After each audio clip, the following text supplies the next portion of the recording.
Hola, bienvenidos a un nuevo capítulo de Diáspora Radio. Es el capítulo número 21 y lo comienzo con este tema de Buenavista Social Club. 20 años. En la interpretación magistral de Omar Portuondo, acompañada por este grupo que puso a bailar a Cuba. Así dijo el autor del libro Cuando Cuba puso a bailar el mundo. Un libro que nació de andanzas por la radio. Un libro que tuvo su origen en su pasión y en su tradición de contador de historias y documentalista radiofónico. Juan Carlos Roque García es el invitado hoy a este programa. Es uno de los libros que he escrito, pero vamos a hablar hoy de radio y de comunicación. Dice María Teresa Vera, si las cosas que uno quiera se pudieran alcanzar como 20 años atrás. ¿Y 60? ¿Qué son 60 años en la vida de un cubano que ha dedicado parte de su historia a la radio? ¿Pero qué son 60 años que se cumplen hoy? Juan Carlos Roque García desde Holanda llega al capítulo 21 de Diáspora Radio justo en el día en que está terminando de celebrar su cumpleaños número 60.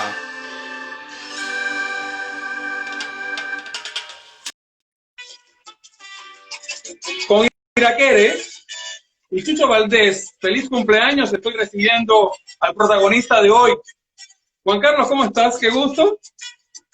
El gusto es mío, estoy muy bien, feliz, súper feliz, contento de celebrar mis 60 años, primero con mi familia, después con mis amigos y ahora con ustedes, mis colegas, en el caso tuyo, un colega, un viejo colega. Y nada, aquí estoy desde Países Bajos, la antigua Holanda, y sumándome a tu Diáspora Radio. Hacía tiempo querías tenerme en el programa. Y aquí estoy, finalmente, a pesar de la diferencia horaria, a pesar de que aquí ya son las 11 de la noche, este viejito ya no rinde, como pudiera rendir si fueran las 5 de la tarde. Estás terminando tu día de cumpleaños, te quedan 50 y tantos minutos. ¿Cómo has pasado este día? Porque estamos en un panorama de encierro, de COVID en todo el mundo. ¿Cómo has pasado este cumpleaños 60? Bueno, al mal tiempo, buena cara, y sé que estamos en una situación difícil, todos estamos encerrados, este confinamiento ha traído nuevos retos y nada, lo he pasado muy bien. Amanecí con algo maravilloso. Mi esposa me tenía una gran sorpresa cuando bajé las escaleras y abrí para entrar al comedor y a la sala. Me encontré que todo estaba como en un ambiente de fiesta, con globos, con anuncios de mis 60, con serpentinas, con banderitas. Increíble. Parecía, dije, Dios, ¿qué pasó aquí? Aquí va a haber fiesta. Pero no, lamentablemente no se puede hacer fiesta. Tenemos que cumplir las normas. Pero la fiesta es imaginaria, el poder de la mente es tan grande como la radio, cuando escuchas algo, te lo imaginas como tú puedas imaginártelo a través de los sonidos, de los colores de la vida que se representan en sonidos. Y bueno, ese despertar fue feliz con mi primer cafecito de la mañana y ver, y que me enciendan la pantalla de televisión y ver muchas caritas, mucha gente ahí. Tati tomó contacto con los que pudo, con los contactos que ella tenía en su teléfono y demás.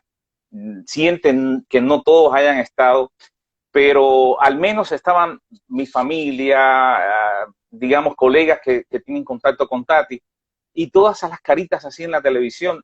Y lo curioso era que cada carita representaba un video, y han sido videos de felicitación. Así que yo agradezco públicamente esa sorpresa que me ha dado Tati en la mañana, que se ha complementado después con todos esos mensajes que me han hecho llegar, llamándome por teléfono, dejándome muchos mensajes. Y les digo públicamente, yo hoy no he tenido tiempo de responder ningún mensaje.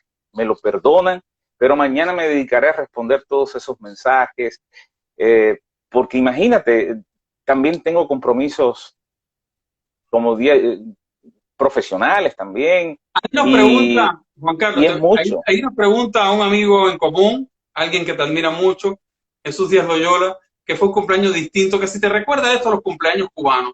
Yo creo que en los Países Bajos y en COVID no tiene mucho que ver, ¿no?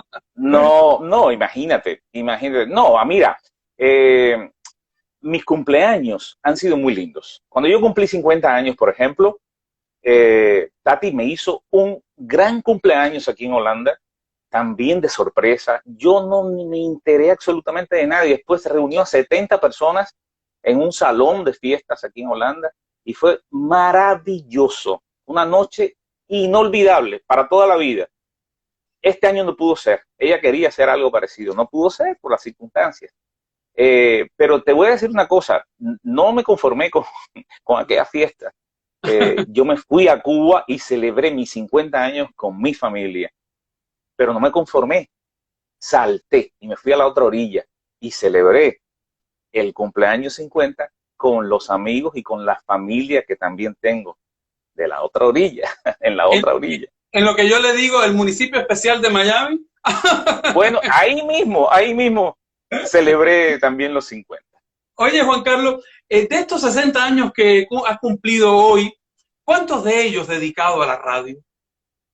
45. 45, así de contado. Sí, sí, 45 y un poquito. Pero muy joven, entonces, ahora. muy joven empezaste. Sí, yo empecé haciendo la radio base de la Escuela Presidente Allende. Ahí fue donde me entró el bichito de la radio. Y claro, porque yo estaba estudiando magisterio.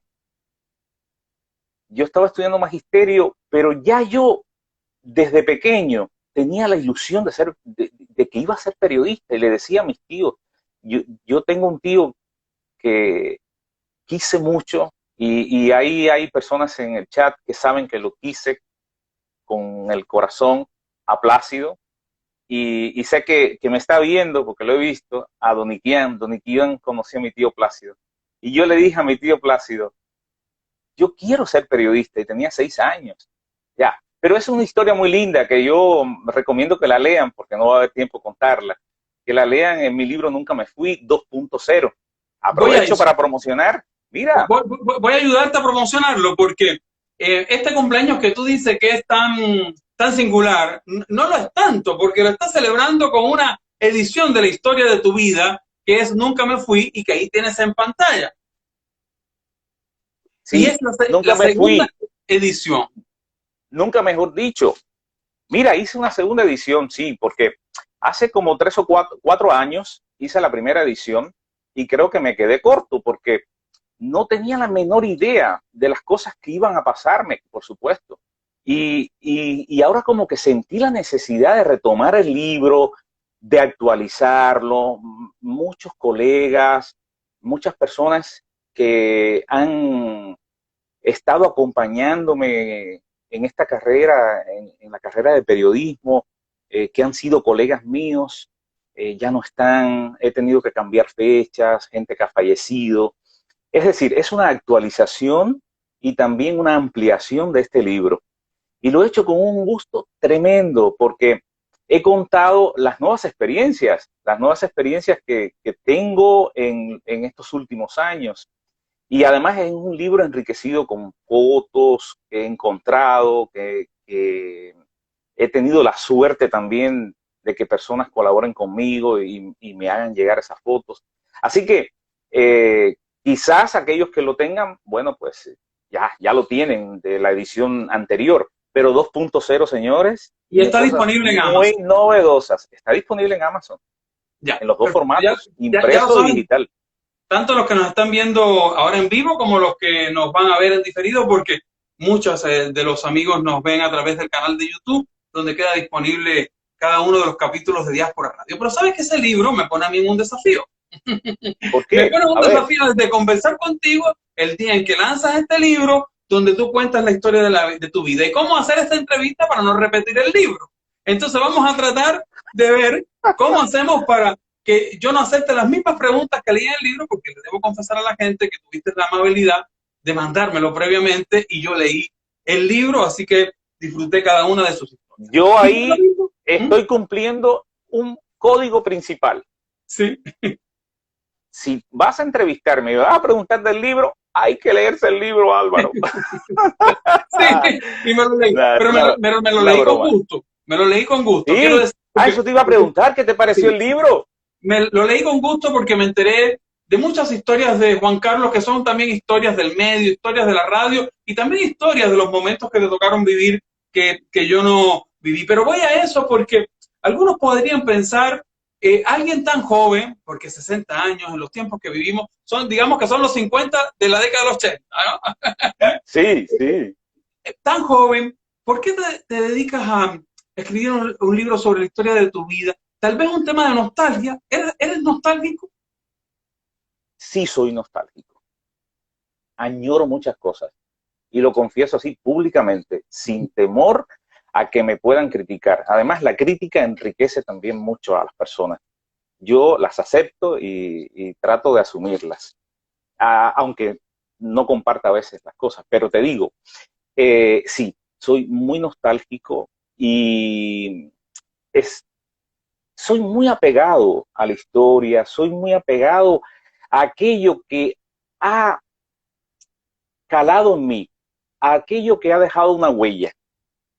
Y yo, a ver, no hay tiempo, yo creo, esa es mi filosofía, yo creo que no hay una edad para escribir un libro autobiográfico. Cuando tú tienes algo que contar, algo que transmitir, no importa la edad. Es decir, yo sé que me anticipé, e incluso en el libro yo lo dejo entrever, pero ¿por qué no? ¿Por qué no contarlo? Cuando hice la primera edición, yo decía, bueno, sí, es cierto que estoy todavía muy joven, pero yo no sé cuántos años voy a vivir y tengo También. tantas cosas que decir, ya, tengo tantas cosas que decir que yo prefiero decirlas ahora y tener esa interacción ahora, porque me voy a enterar. Es decir, Claro. es muy triste morir sin que la gente te pueda decir lo mucho que te aprecia y no lo mucho que te odia, porque tampoco es eso lo que... Pero sí que la gente sea sincera con uno.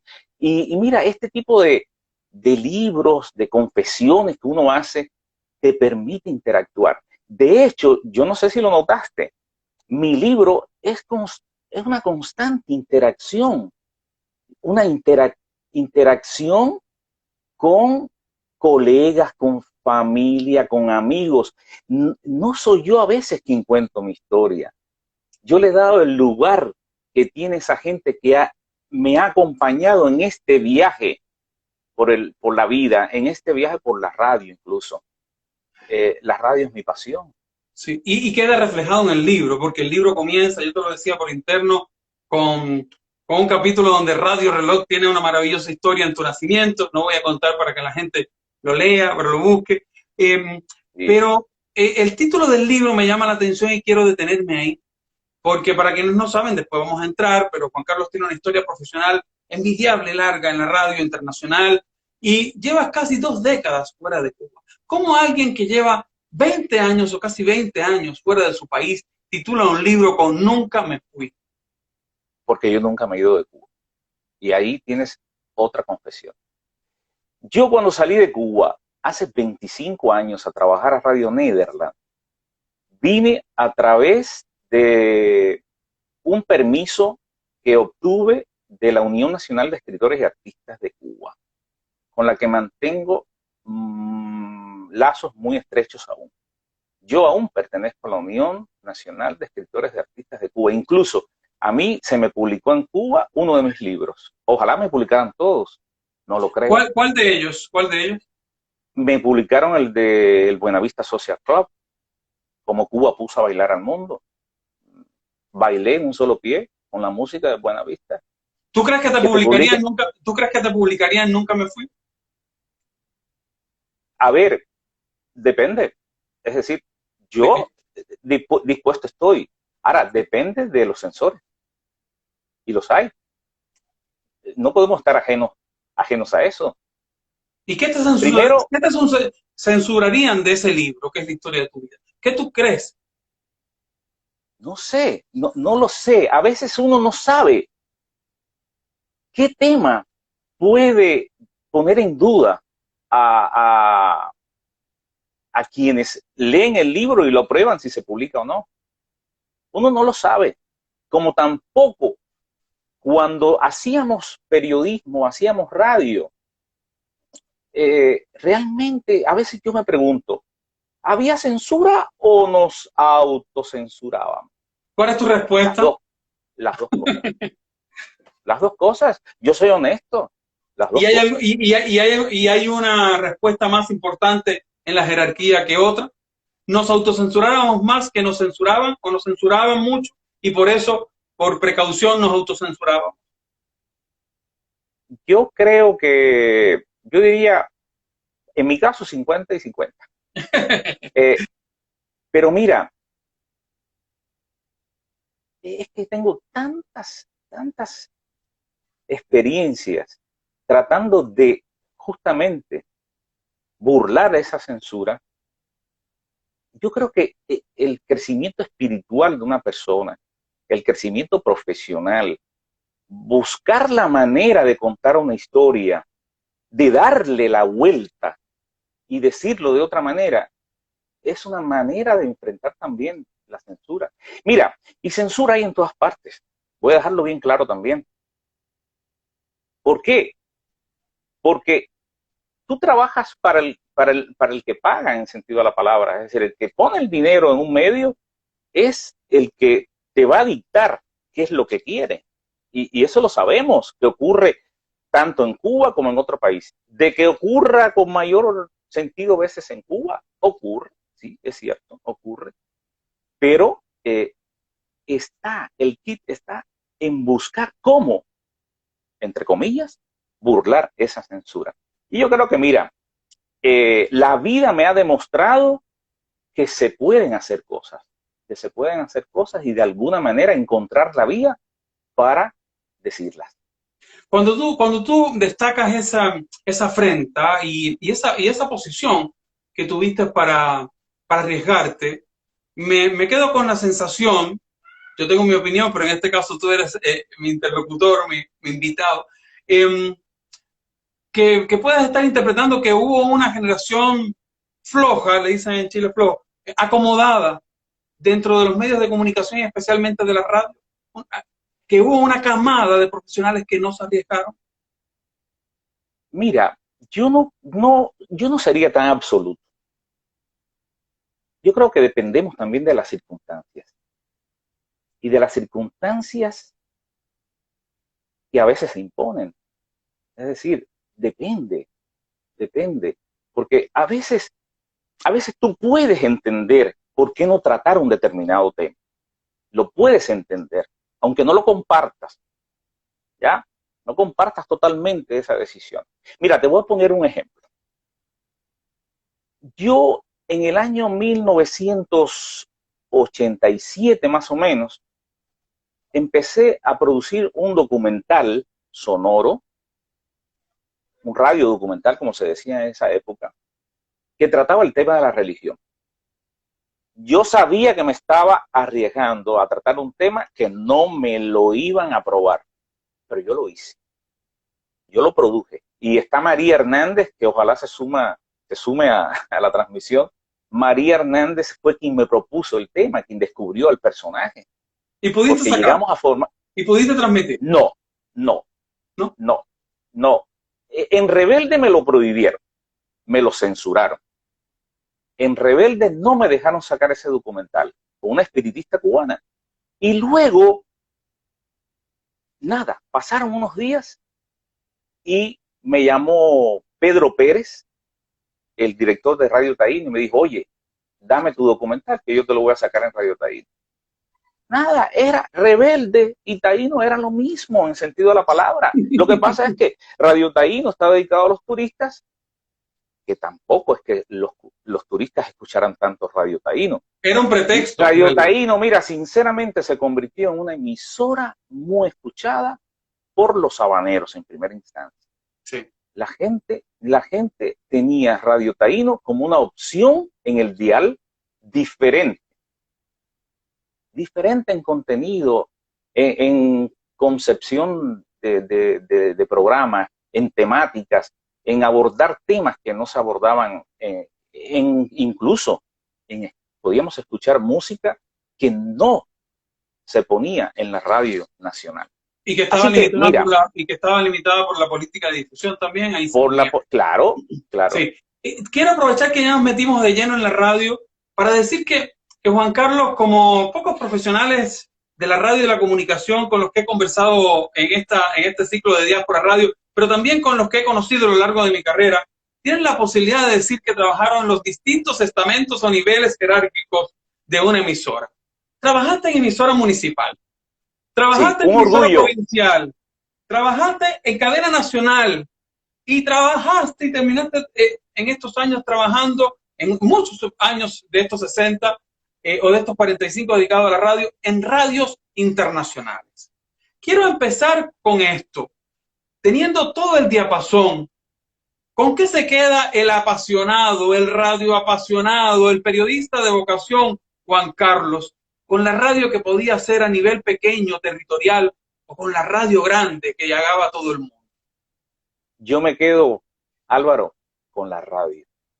La radio no importa que sea pequeña, ni sea media, ni sea grande, ni sea súper grande. Siempre que tenga la radio, yo voy a ser feliz. No me importa mi audiencia. En el sentido de decir si es grande, si es pequeña. Sí, me importa y mucho. La audiencia para mí lo es todo. Pero te estoy diciendo, el tamaño de la audiencia no me importa. Siempre que yo tenga un oyente, yo voy a ser un comunicador feliz en el sentido de la palabra. Te digo esto porque yo disfruté mucho hacer esa radio regional, esa radio municipal que hice en Radio Origuanabo. Y ahí están los pilares del periodista que soy hoy. Y le agradezco muchísimo a Marta Martínez, a Magali García, a Freddy Díaz, a Elisa French Alfaro, a Mayra González, la locutora, a Areli Jiménez, a todos los colegas que yo tuve en Radio Origuanabo y que recuerdo primero con mucho cariño. Y además, yo siento orgullo cuando digo, yo trabajé en Radio Origuanabo, porque ahí yo empecé a aprender el ABC de la radio. Además, yo empecé en la radio en un programa juvenil, escribiendo un programa juvenil y de corresponsal. Primero corresponsal, desde Huira de Melena para Radio Origuanabo. Y mira, yo aprendí muchísimo ahí. Después vino el salto, sí. Tuve la posibilidad de empezar a trabajar en Radio Cadena Habana. Y mira, tuve un privilegio enorme porque yo hice la carrera de periodismo en el curso para trabajadores. Y estando aún en Radio Origuanabo, haciendo mi carrera en el CPT, en la Universidad de La Habana, en la Facultad de Periodismo, yo recibí la propuesta de pasar de Radio Origuanabo a Radio Cadena Habana. Y para mí, claro, que fue importantísimo. Cadena Habana dejó en mí tremenda huella. Porque entraste en un tema que me gustaría profundizar, que es Radio Cadena Habana, pero mencionaste algo que no quiero dejar pasar, que es, hice la carrera por trabajadores. He hablado con algunos colegas acá de los estudios de periodismo. La historia de la carrera de periodismo en Cuba ha tenido distintas fases y distintos momentos.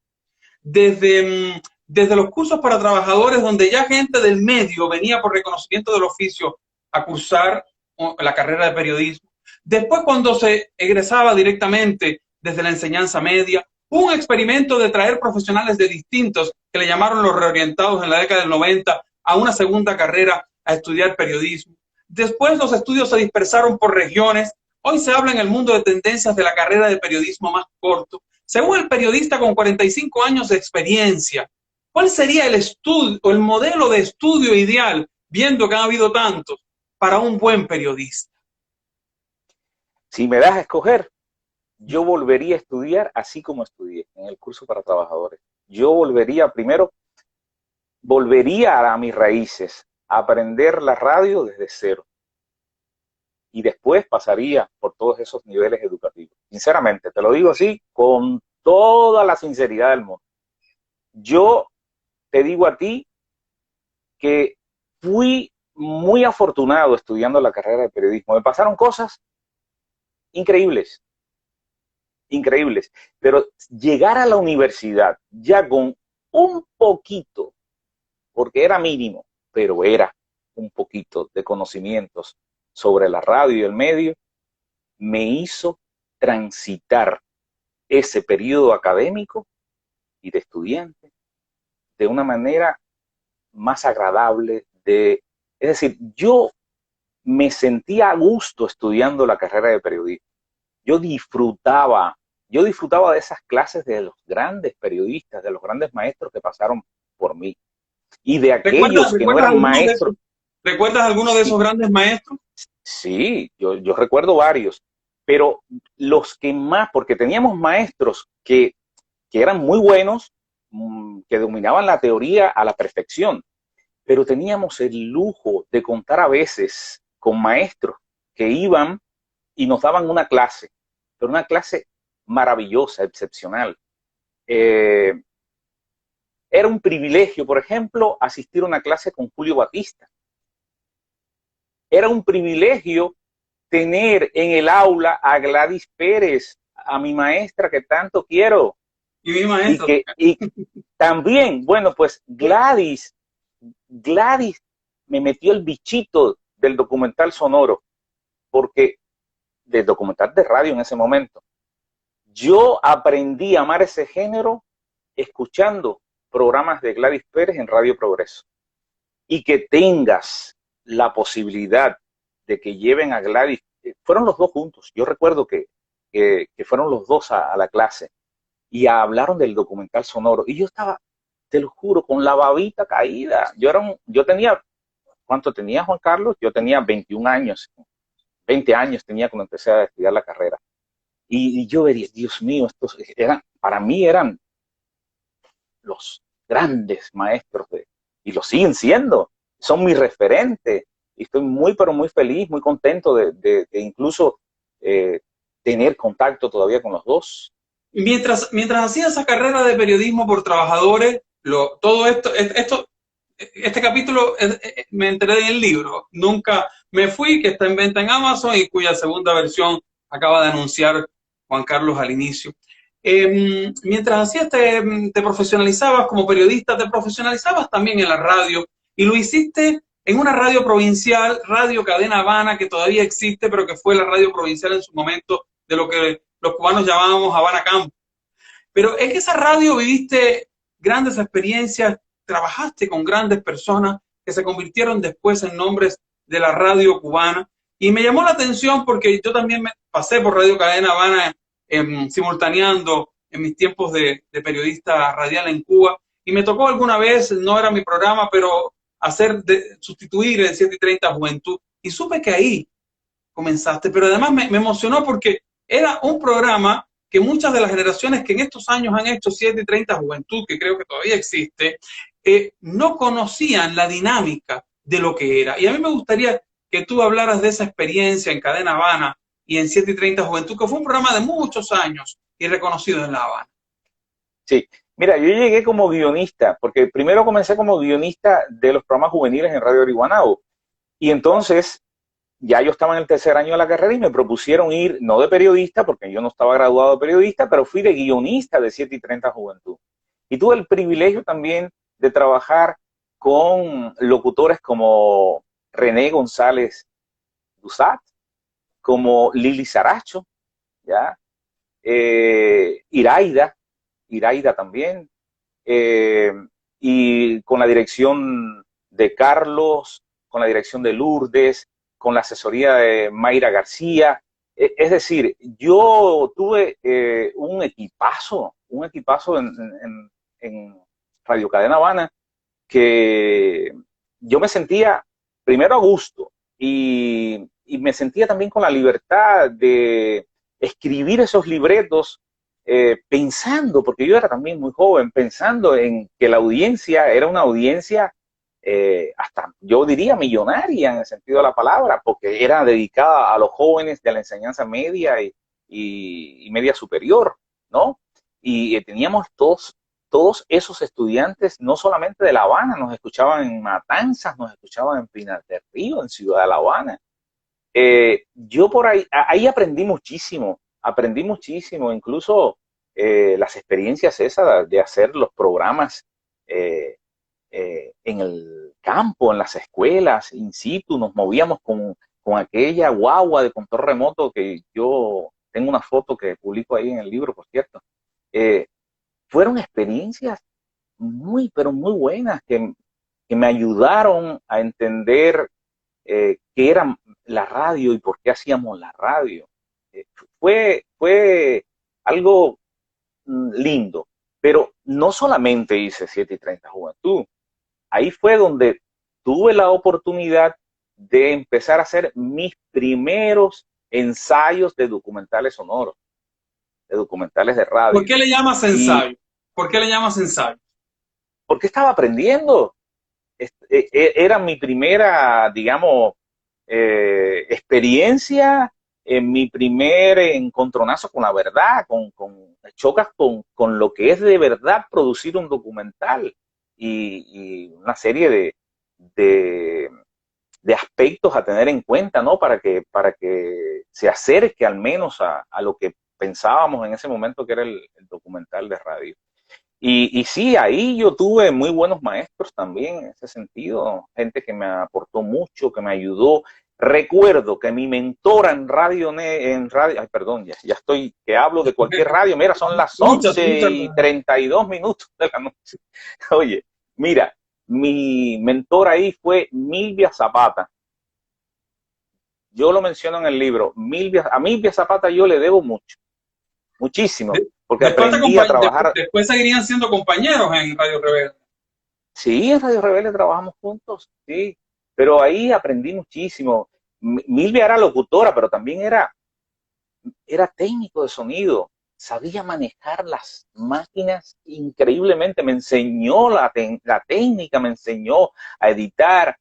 Pero sobre todo, Milvia me ayudó a colocar la voz, a hablar mucho mejor, a hablar más pausado, a respetar una serie de códigos dentro de la locución. Yo tengo mucho que agradecer a Milvia Zapata. Sí. Ahí trabajaste también, lo supe en el libro, con Josy Jiménez, que la generación nuestra la apoya a Radio Liberación y a Radio Rebelde.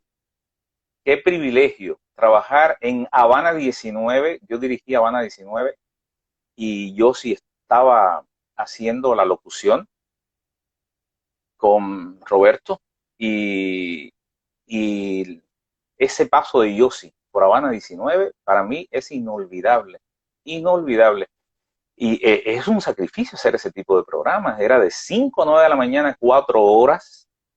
Era como un haciendo radio, pero a la manera.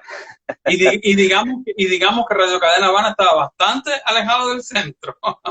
Sí, bueno, yo en ese caso ya no podía vivir en Huira porque era imposible despertar en Huira de madrugada y llegar a tiempo a las 4 de la mañana en Cadena Habana, era imposible.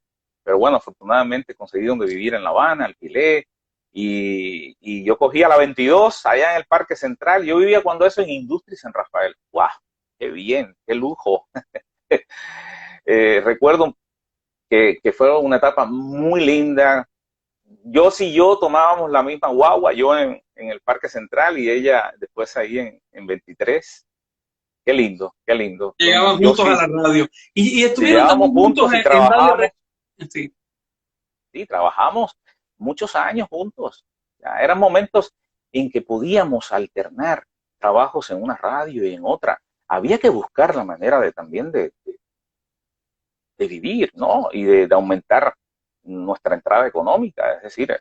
Sí, y llegas a Radio Rebelde ¿en qué año? En el 88. En febrero del 88 llego a Radio Rebelde. Sí. O sea, llegas en el momento, en ese año nace Exclusivo de Rebelde, ¿no?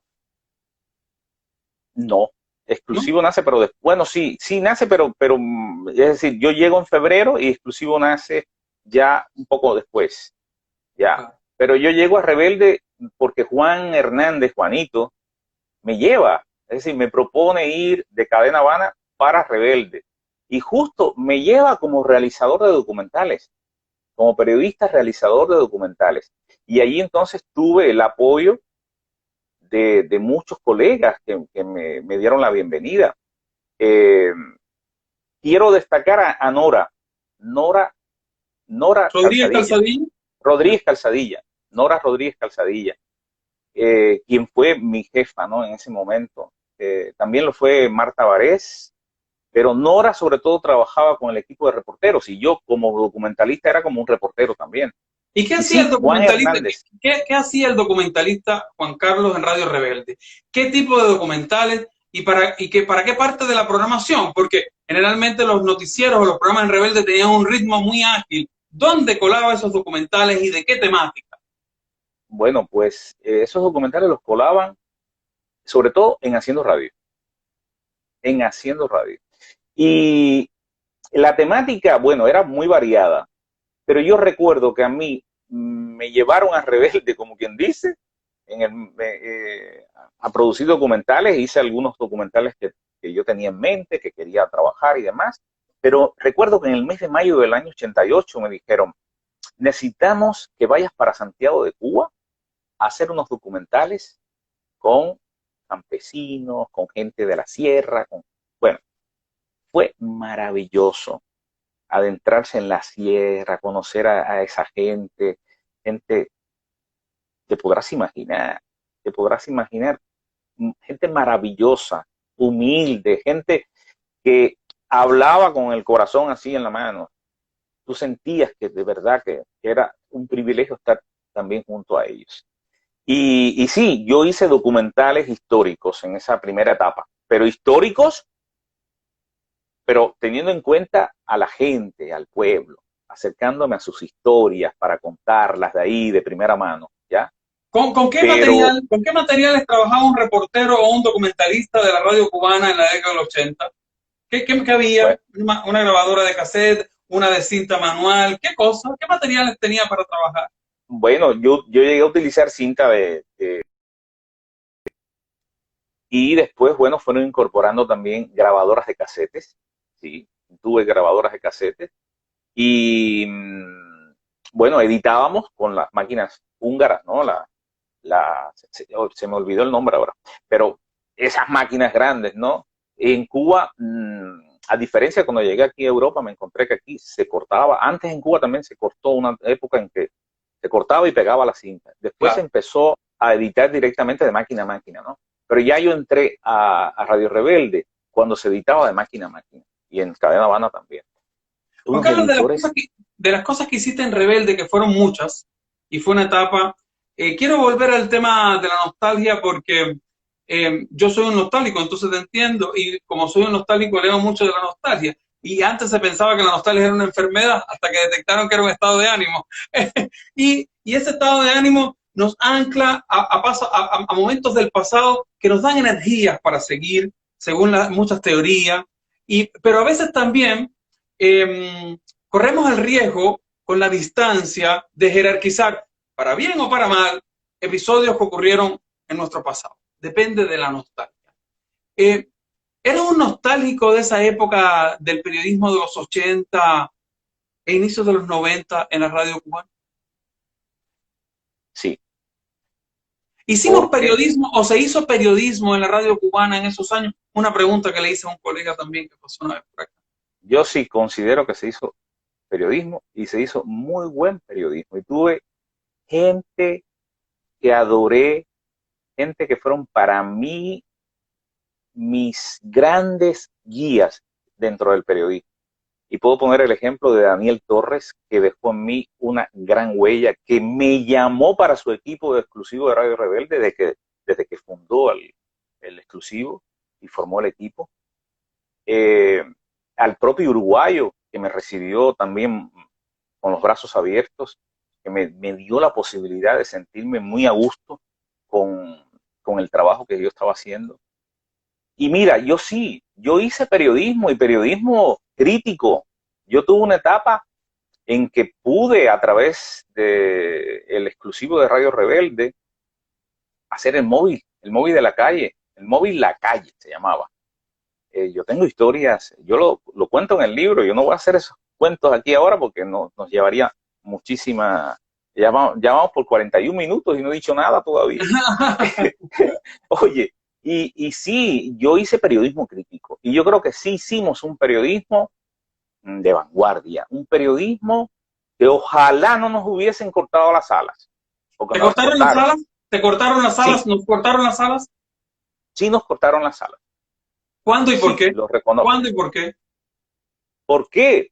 Justamente cuando estábamos haciendo exclusivo de Radio Rebelde, ya, es decir, lo que comenzó siendo ese periodismo activo que quería contribuir a resolver o al menos a paliar o tratar de buscar soluciones a los problemas, de criticar lo que estaba mal en el país, ¿ya? Un periodismo que respondía en ese momento a una llamada rectificación de errores, ese periodismo con el que la gente se sentía muy identificada, la gente veía que se les tenía en cuenta y tratábamos de involucrarnos en grandes problemas de la nación. Yo creo que molestó mucho en determinadas esferas de la dirección del país y ya vamos que éramos como una espinita. Y lo digo sinceramente, ojalá hubiésemos seguido con ese periodismo.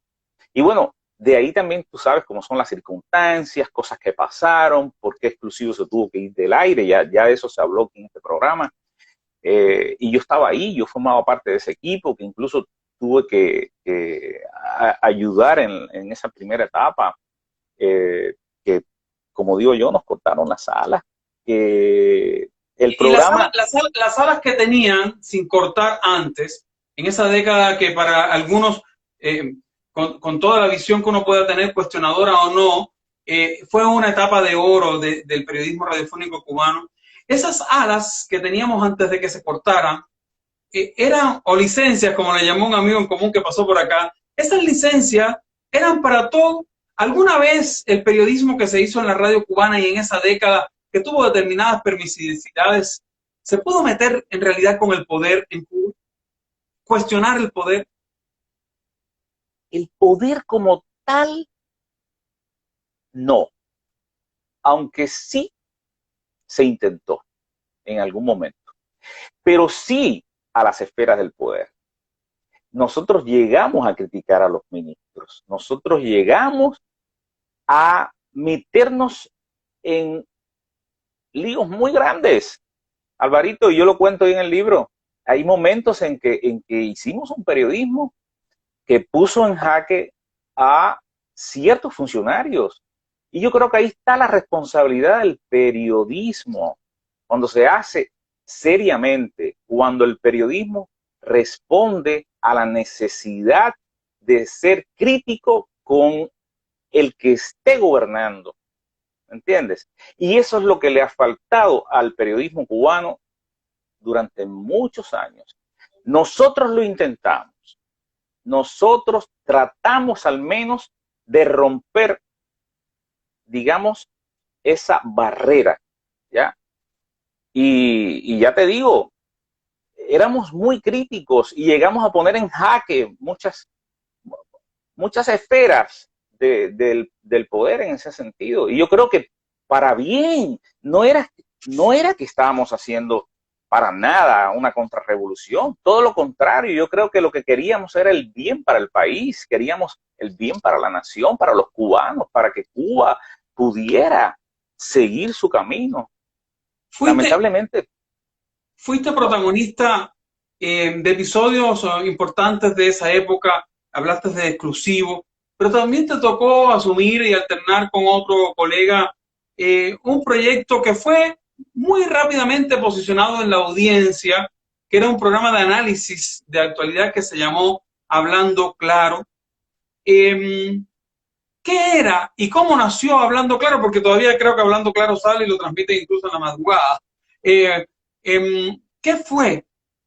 ¿Cuál fue el origen, el germen de ese programa? Mira, yo me metía en cada problema que me metía yo, en cada enredo. Pero bueno, yo tenía muchos deseos de hacer periodismo y tenía la juventud y tenía también esa posibilidad que me daban, ¿no? Y recuerdo que cuando aquella crisis que comenzó, la gran crisis del periodo especial y que no había papel para imprimir los periódicos, se sumaron a la radio muchos colegas de los medios escritos, de las revistas, los periódicos, y llegaron a Rebelde excelentes periodistas, gente con deseos de también sumarse a nosotros con ese espíritu, pero no dominaban el medio. Tenían una capacidad tremenda, contaban de una manera muy linda y sabían escribir muy bien, pero no tenían el dominio de la palabra, ni tenían tampoco la práctica para enfrentarse a un programa de radio, estar frente a un micrófono, desconocían, digamos, los códigos de la comunicación en la radio, pero lo asumieron y poco a poco fueron aprendiendo con nosotros. Y yo recuerdo, por ejemplo, cuando asumí Hablando Claro, que se incorporaron figuras como Eloy Concepción, como Renato Recio, Luis Sesto, Osvaldo Rodríguez, gente de primera. Y yo tuve el privilegio de hacer la conducción de ese programa, de como digo yo. Fue un programa que prendió mucho en la audiencia. ¿Por qué tú crees que prendió tanto en la audiencia? Yo era joven y lo escuchaba, me acuerdo haciendo mi práctica en la INCO, un teletipo, y escuchando en un radio, en la Agencia de Información de Pinar del Río, por ejemplo, con muy pocos años. Entonces, y lo escuchábamos, pero ahora con el análisis del tiempo, ¿se hablaba claro en realidad o era que en el panorama radiofónico cubano no habían casi periodismo de análisis y esto llamó la atención de las audiencias?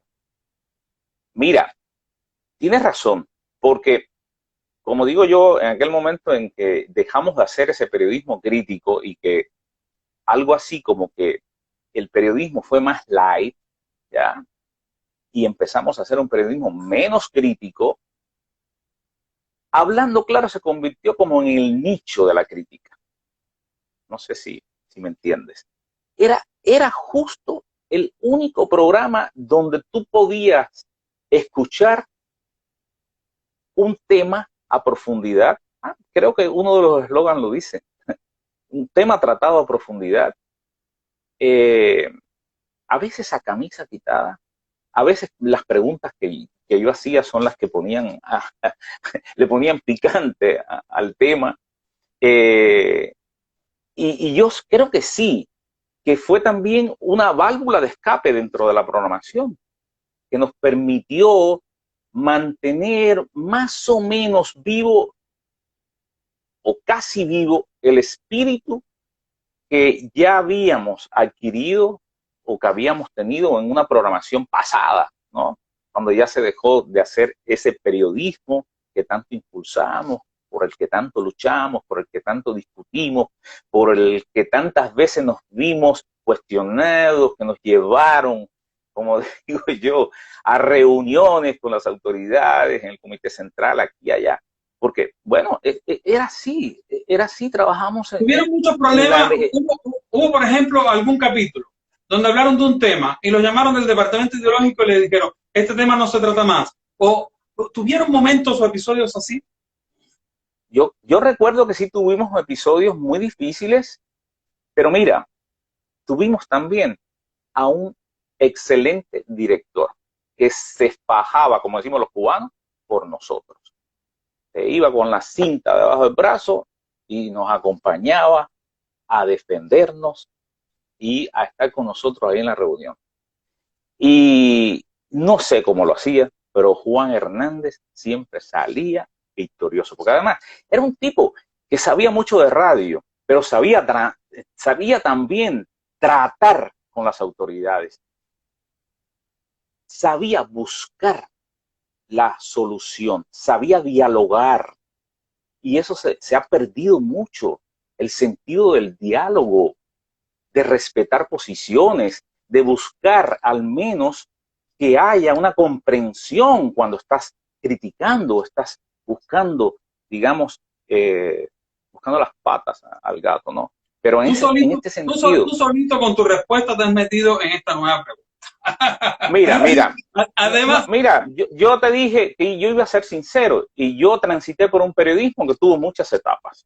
Claro. Tuvo etapas muy buenas, estoy orgulloso, feliz de haber hecho un periodismo, como decías tú, en la época de oro, feliz de haber hecho y de contar historias con sonidos, feliz de haber tenido colegas que han dejado en mí tremenda huella y feliz también porque yo creo que yo hice radio y te decía, me daba lo mismo hacerlo a nivel nacional que a nivel local. Claro, pero tu nombre está asociado a capítulos, yo lo decía y hemos mencionado algunos, memorables. Hablando claro que con todo lo que hemos hablado de los cuestionamientos, fue un capítulo memorable del periodismo radiofónico cubano. Hablamos de Exclusivo, otro capítulo memorable donde estuviste. Y estuviste en la creación y el germen de lo que hoy todavía es en Cuba el Noticiero Nacional de Radio. Yo creo que no hay en ningún otro lugar del mundo donde todo el sistema radiofónico de un país se ponga en función de un único programa y un único noticiero. O sea, la información, al menos los países que conozco no tienen este experimento porque las propiedades son distintas de los medios. Cuba enlaza todas sus emisoras de radio. ¿Desde qué año en el Noticiero Nacional de Radio? Y te pregunto desde qué año porque tú estuviste en el germen del Noticiero Nacional de Radio. Inicio de los 90, con el periodo especial, empezó el Noticiero Nacional de Radio. Y yo no fui uno de sus primeros directores. El primer director que tuvo el programa, el Noticiero Nacional de Radio fue Rojas. Bienvenido. No, tuvo dos Rojas. Falta de uno. Pedro Rojas y después Bienvenido Rojas. Ya. Y después me dieron la dirección a mí. Yo recuerdo, bueno, yo estuve también fundador de ese programa. Yo recuerdo que llegué al noticiero ya, a lo que es la jefatura del noticiero. Impresionante. Yo nunca pensé que me iban a dar la jefatura de un noticiero. Y sí, me la dieron.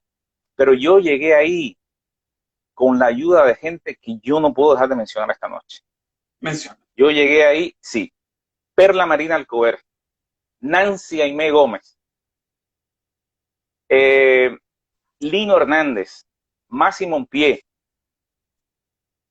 la misma Nora Rodríguez Calzadilla, Marta Baré, después en una etapa Moltó, y así muchos. Lino Hernández, que comenzó también, que trabajaba en una revista y después trabajó en el Noticiero Nacional de Radio. Y muchos colegas más que trabajaron conmigo en Los Reporteros, por ejemplo. Éramos un gran team. Yo me sentí muy a gusto haciendo ese noticiero. Yo recuerdo... Pero tú me hiciste la aclaración de que no fuiste su primer director, pero tú sí estuviste en la creación de ese noticiero. De hecho, lo hemos conversado todavía hoy. El noticiero se mantiene con los eslogans que escribiste tú. Sí. Eso me asombra muchísimo porque han pasado tantos años. Estamos hablando de 30 años y que esos eslogans sigan utilizándose. A mí a veces yo me cuestiono y digo, ¿será que no han encontrado otra manera de decir las cosas? ¿Será que ya eso es un hábito, que ya está en el ADN del oyente? Yo no lo sé por qué se mantienen esos eslogans. Para mí no tienes una respuesta, no tienes una sospecha de respuesta al menos. Bueno, a ver, podría ser de que como que no han encontrado el sustituto para esos eslogans, no sé. Pero yo te lo digo que yo disfrutaba mucho hacer ese noticiero. Y mira, siempre buscábamos la manera de tratar al menos uno o dos temas que de verdad estuviera ligado a los intereses de la población, que la gente se sintiera, como digo yo, representada, que las voces que escuchaban en la radio fueran sus voces, Que eso le falta a la radio cubana hoy en día. Necesita mucho más las voces del pueblo y que la gente pueda hablar y que pueda contar historias. Seguimos haciendo una radio que está enquilosada, una radio que no dice nada, que a veces es muy banal. La radio necesita de eso, que se alimente de las experiencias del pueblo, que el pueblo se vea más representado. Lo he dicho abiertamente, lo he dicho muchas veces, hay que hacer una radio apegada más a la necesidad de información que tiene la gente, a la necesidad de verse reflejado, de resolver sus problemas, amén de cuando la situación económica es difícil, lo que fuera.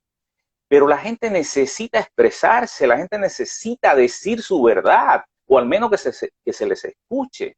Y yo creo que sí, que se puede hacer. No hay que temerle a eso. Yo creo que es lo mejor, lo más saludable para la radio. De verdad.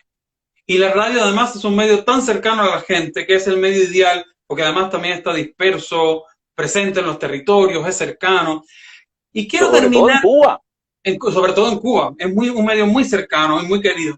Quiero terminar esta parte del periodismo radiofónico. 3 minutos. No, vamos a seguir. No se va a cortar. ¿Sí? No se va a cortar. Por eso estoy más tranquilo, no te preocupes. No tengo idea. Sí, no te preocupes, vamos a hacer. A ver cómo te planteo la pregunta para que no parezca un desafío un poco delicado en el día de tu cumpleaños. Fuiste el director del Noticiero Nacional de Radio, la maquinaria periodística informativa oficial más importante del país.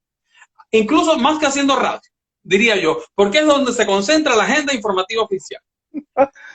Es así, pero hablaste antes de hombres como Juanito Hernández que tenían la capacidad de estimular el diálogo. Hablaste de ese periodismo que hay que hacer y que hiciste y que fue arriesgado. Si el arriesgado Juan Carlos Roque García fuera director del Noticiero Nacional de Radio todavía hoy en Cuba, ¿cómo reflejaría el momento que vive Cuba y del cual la radio, los medios, incluido el Noticiero Nacional de la Radio Cubana, es totalmente ajeno hoy? Álvaro, tú lo sabes. Pero quiero escucharlo de tu parte. No, a ver, mira, primero no estaría haciendo ya el noticiero.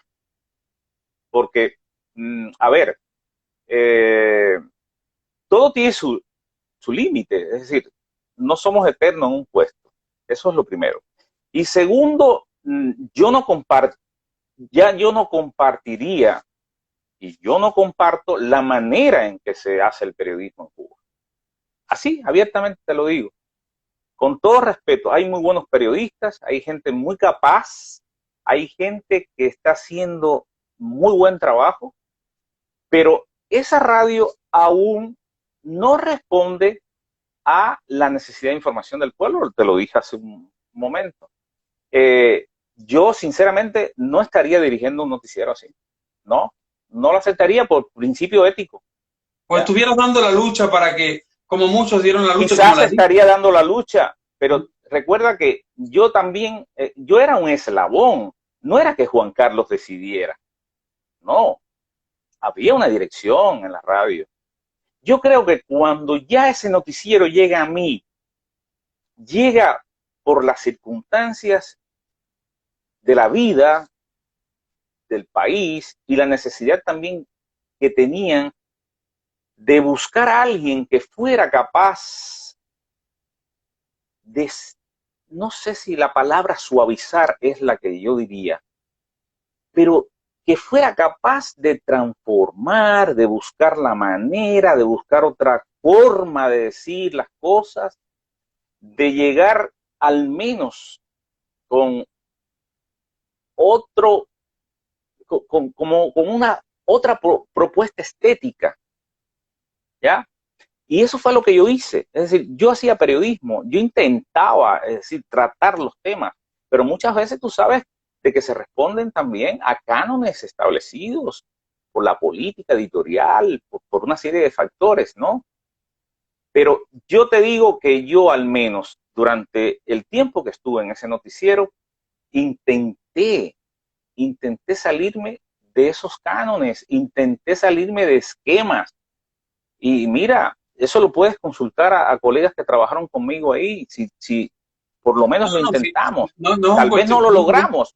nunca cuestionamos, no es un cuestionamiento, son preguntas de reflexión con el paso del tiempo y con la experiencia que dan los años y las vicisitudes y los aprendizajes, porque voy a otra parte de esta conversación, que es que cuando parecía que había llegado a lo que para muchos es el sueño, una cadena nacional, Radio Rebelde, dirigir el noticiero más importante de todas las radios del país, porque todos hacían noticieros en sus radios de distintos niveles, pero tu nombre, el de Perla, el de Lino, el de mucha gente, salía en todas las radios del país. Y su trabajo salía en todas las radios del país. Y eso lo vive un equipo reducido de profesionales. Y entre ellos estuviste tú. Pero después, cuando parecía que eso ya era el pináculo, tú comienzas una carrera en la radio internacional, de la cual ya eras fiel devoto, diríamos de alguna manera, que te lleva a Radio Nederland. ¿Cómo llega? ¿Cómo se involucra en esta aventura de la radio de onda corta con la radio internacional? Llego, mira, fue muy curioso la manera de llegar. Primero, que no lo hemos dicho, yo hice mi carrera en la universidad, pero yo hice mi tesis de grado en Radio Praga. Es decir, ya yo el bichito de la radio internacional lo tenía por ahí. Yo había estado en los estudios de Radio Praga en el 5º año de mi carrera, cuando estaba haciendo la tesis. Yo logré ir a Radio Praga a través de ese intercambio que había con emisoras de los países socialistas. Bueno, yo propuse el tema. Yo propuse hacer mi tesis de grado sobre las emisiones de Radio Praga para América Latina. Y yo creo que eso me permitió también tener una idea. Además, yo escuchaba muchísima radio internacional desde siendo un adolescente. Yo escuchaba todas las radios, todo lo que entrara en el dial, pues yo lo escuchaba. Y entonces estaba, por supuesto, Radio Praga, estaba Radio Nederland. Iba a soñar yo que iba a trabajar en Radio Nederland. Jamás por mi cabeza pasó eso.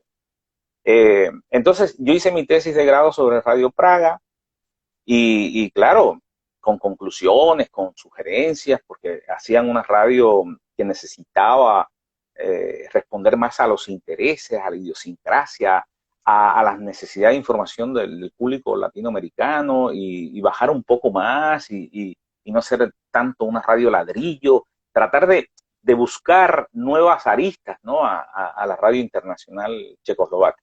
Y bueno, tuve ese privilegio. Y ya desde ahí me quedó el bichito de la radio internacional. Yo había intentado acercarme a la radio internacional cubana, que es Radio Habana, Cuba. Allí tuve muy buenos amigos, Santi Esteban, el propio Castellanos.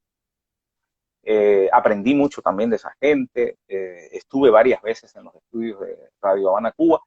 Pero no sé por qué yo nunca pude llegar a Radio Habana, Cuba. No sé si había que tener otro estatus. No lo sé. Esa respuesta no la tengo. Yo hice Radio Nacional en Cuba. Pero haciendo Radio Nacional en Cuba fue que conocí a un periodista de Radio Nederland, a un locutor, a un realizador, Alfonso Montalegre, que fue a Cuba a grabar unos programas sobre radiocomunicación y sobre cómo se hacía radio en Cuba. Y por esa época, teniendo el antecedente que yo había hecho mi tesis de grado en una emisora internacional y demás, a mí el Ministerio de Colaboración Económica, algo así se llamaba, había recibido como la posibilidad de enviar un cubano a un curso a Radio Nederland. Mira, por donde entró la cosa.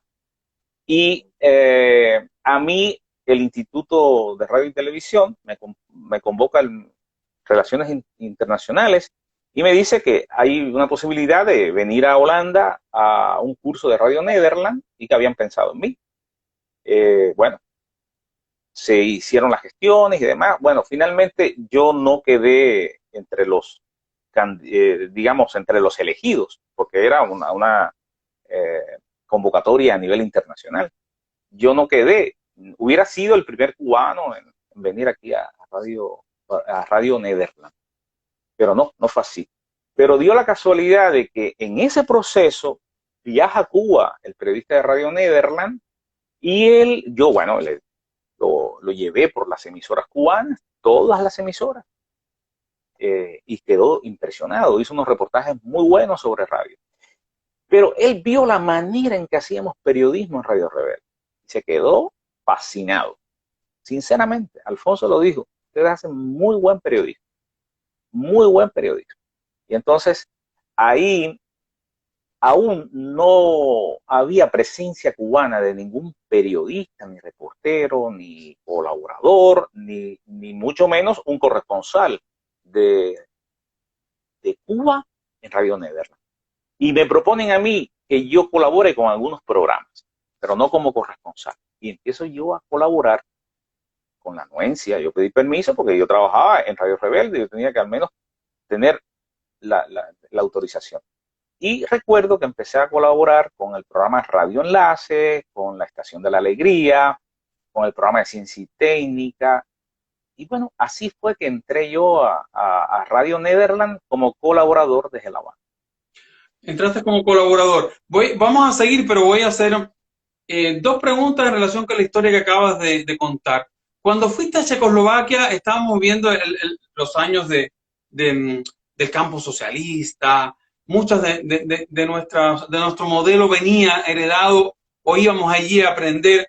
¿Qué viste de parecido entre la radio de Praga, Radio Praga, la radio checoslovaca y la radio cubana en esa época en que éramos tan amigos como países socialistas?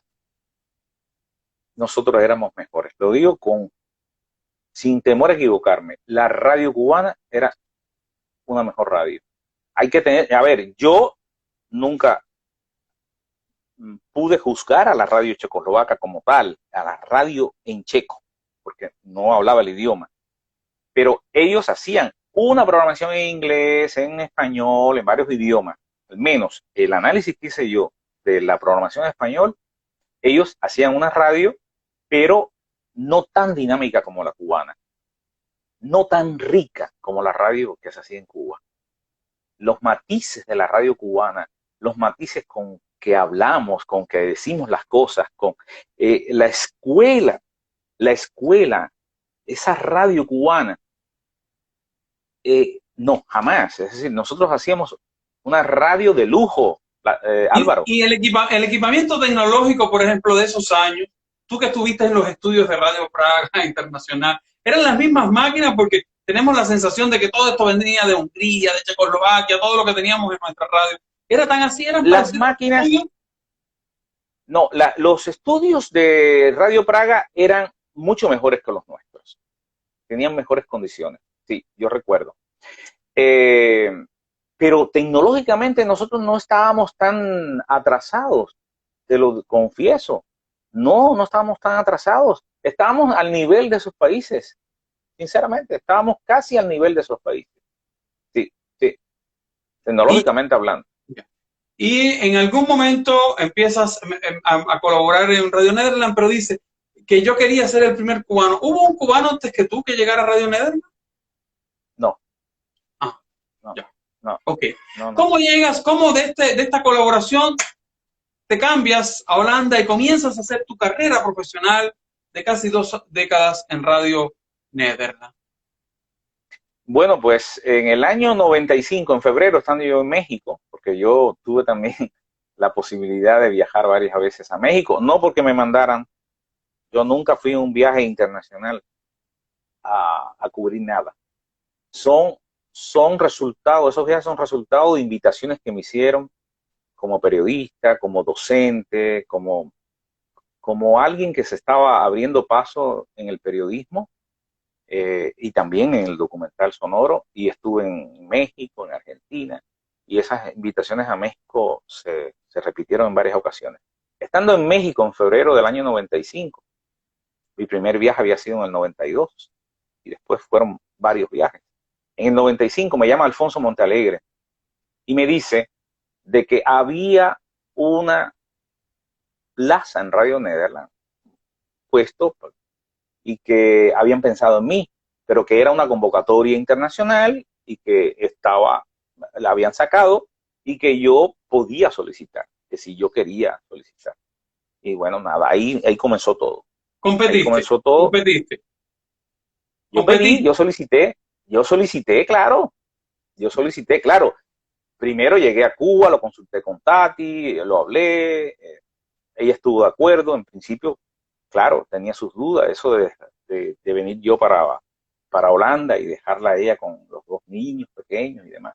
Pero bueno, yo intenté salir de Cuba, y lo voy a decir, yo intenté salir de Cuba porque yo venía con un contrato de 1 año y yo no me quería ir definitivamente de Cuba. Yo tenía a mis 2 hijos allí, a mi esposa, que quiero tanto, que le mando un saludo, seguramente está viéndome. Conectada aquí, tal, un saludo para Seguramente. ella. Oye, yo no iba a dejar a mis hijos y a Tati ni a mi familia por detrás. Y entonces, bueno, nada, lo consulté con Tati, me postulé, me hicieron una entrevista por teléfono, parece que digamos, lo que ya ellos habían escuchado, los reportajes que yo mandaba de Cuba, no sé, fueron muchos Ayuda. factores. Claro. Me ayudó y me dieron la plaza y yo me vine. Vamos ya Sí, pero espérate, no, pero cuando yo intenté venir, yo quería venir con un permiso. Yo quería venir con un permiso, Álvaro, para mantener la conexión con Cuba, el vínculo con Cuba, poder regresar, ver a mis hijos.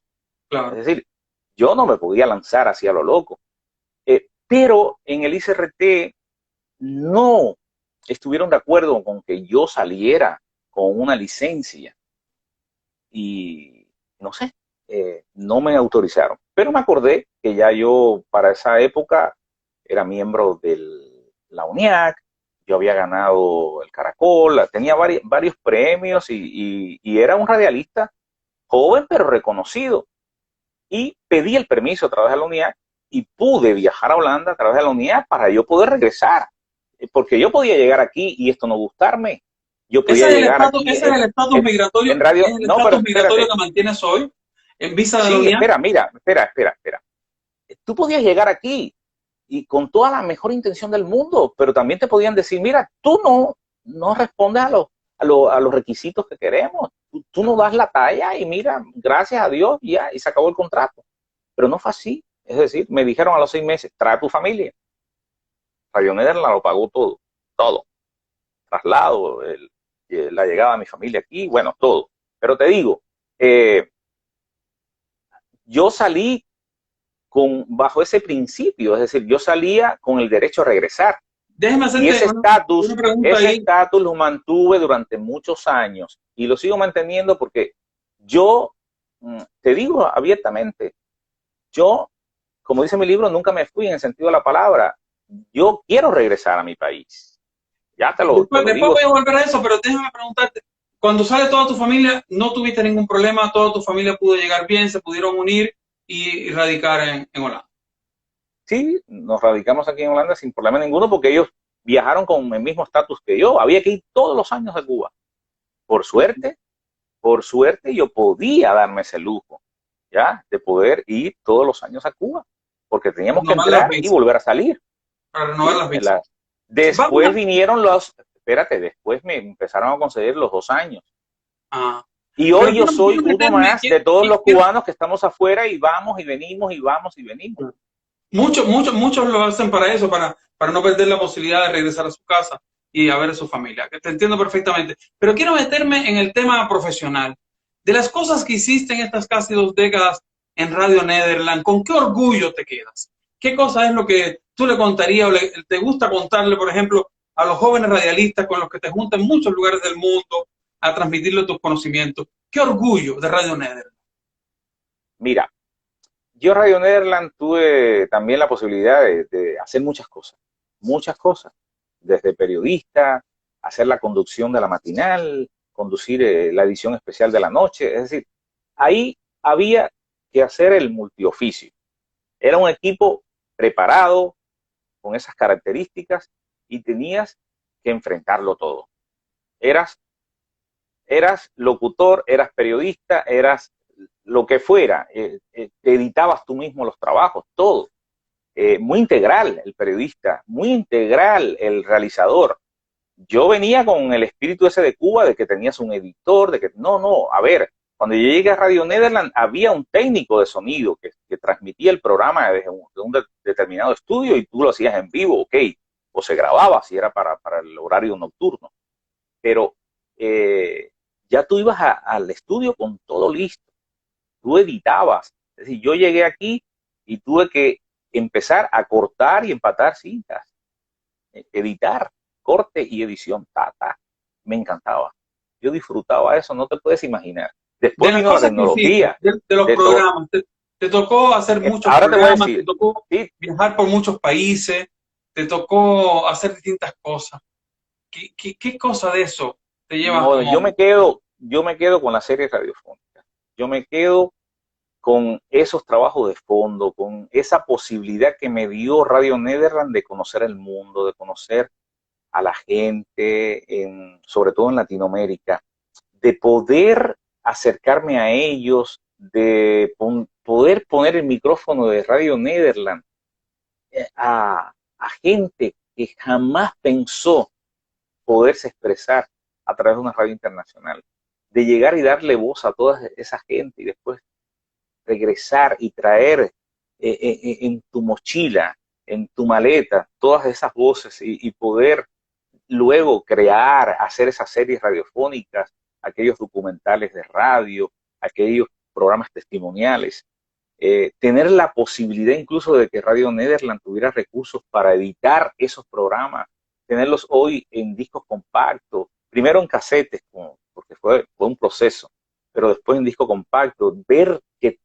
tu radio, además de que transmitías para América Latina por onda corta, tus mejores producciones quedaban empacadas en esas series radiofónicas, esas cajitas que viajaban hacia todos esos países hispanohablantes, a emisoras emisoras nacionales, provinciales, municipales, que luego transmitían lo que hacíamos aquí en Radio Nederland, que multiplicaban esas voces que nos hacían tan felices en ese sentido. Yo creo que eso también es algo que lo vas a llevar aquí siempre. Yo hoy en día tengo mi canal Sonido Roque Media y muchas de esas producciones están ahí. Quiero llegar a ese capítulo porque sé que fue un capítulo muy doloroso para las audiencias de América Latina, pero también para el equipo y la gente que le dedicó como tú muchos años el cierre de Radio Nederland. ¿Cómo viviste ese duelo? Fue duro, fue duro. Yo trabajé 18 años en la emisora internacional holandesa. ¿Qué decirte? ¿Qué decirte? Siempre siempre estuvimos en peligro, porque dependíamos de un presupuesto del Estado. Era una radio pública que transmitía en 11 idiomas, pero llegó el momento en que el gobierno, sobre todo cuando la derecha llegó al poder aquí en Holanda, esos años en que entró con tanta fuerza y que algunos líderes políticos de la derecha consideraron de que Radio Nederland ya no cumplía sus funciones. Y a eso súmale que el avance tecnológico, la aparición de Internet, las transmisiones vía satélite, la posibilidad de la gente de escuchar la radio por Internet, todo eso hace 8 años conllevó a que la radio llegara a su fin. Fue muy doloroso, Álvaro, fue muy doloroso porque primero la audiencia tenía una opinión muy especial sobre lo que hacíamos.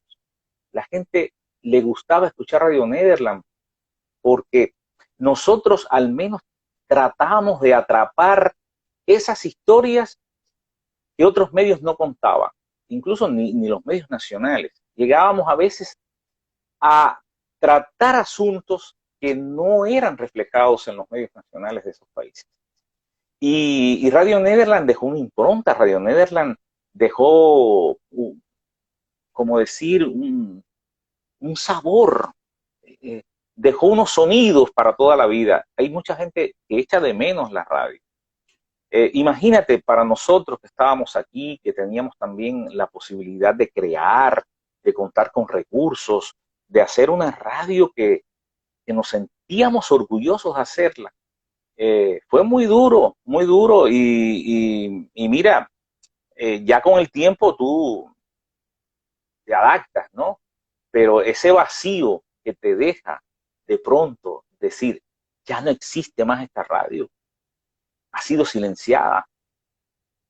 Álvaro, es como un luto interno así, como si la voz se te apagara, como si dejaras de por un momento de escuchar el latido de tu corazón, como si algo fenece, algo que tú dices, ¿dónde está? ¿Qué quedó? Hoy en día no están ni los archivos de internet en, en el, como digo yo, la telaraña, en la autopista esta, no están, porque sencillamente el gobierno holandés no pagó más el hospedaje de todo eso, de todo ese tesoro sonoro, informativo. Todavía yo no puedo entender eso, no lo puedo entender, ni lo voy a entender nunca.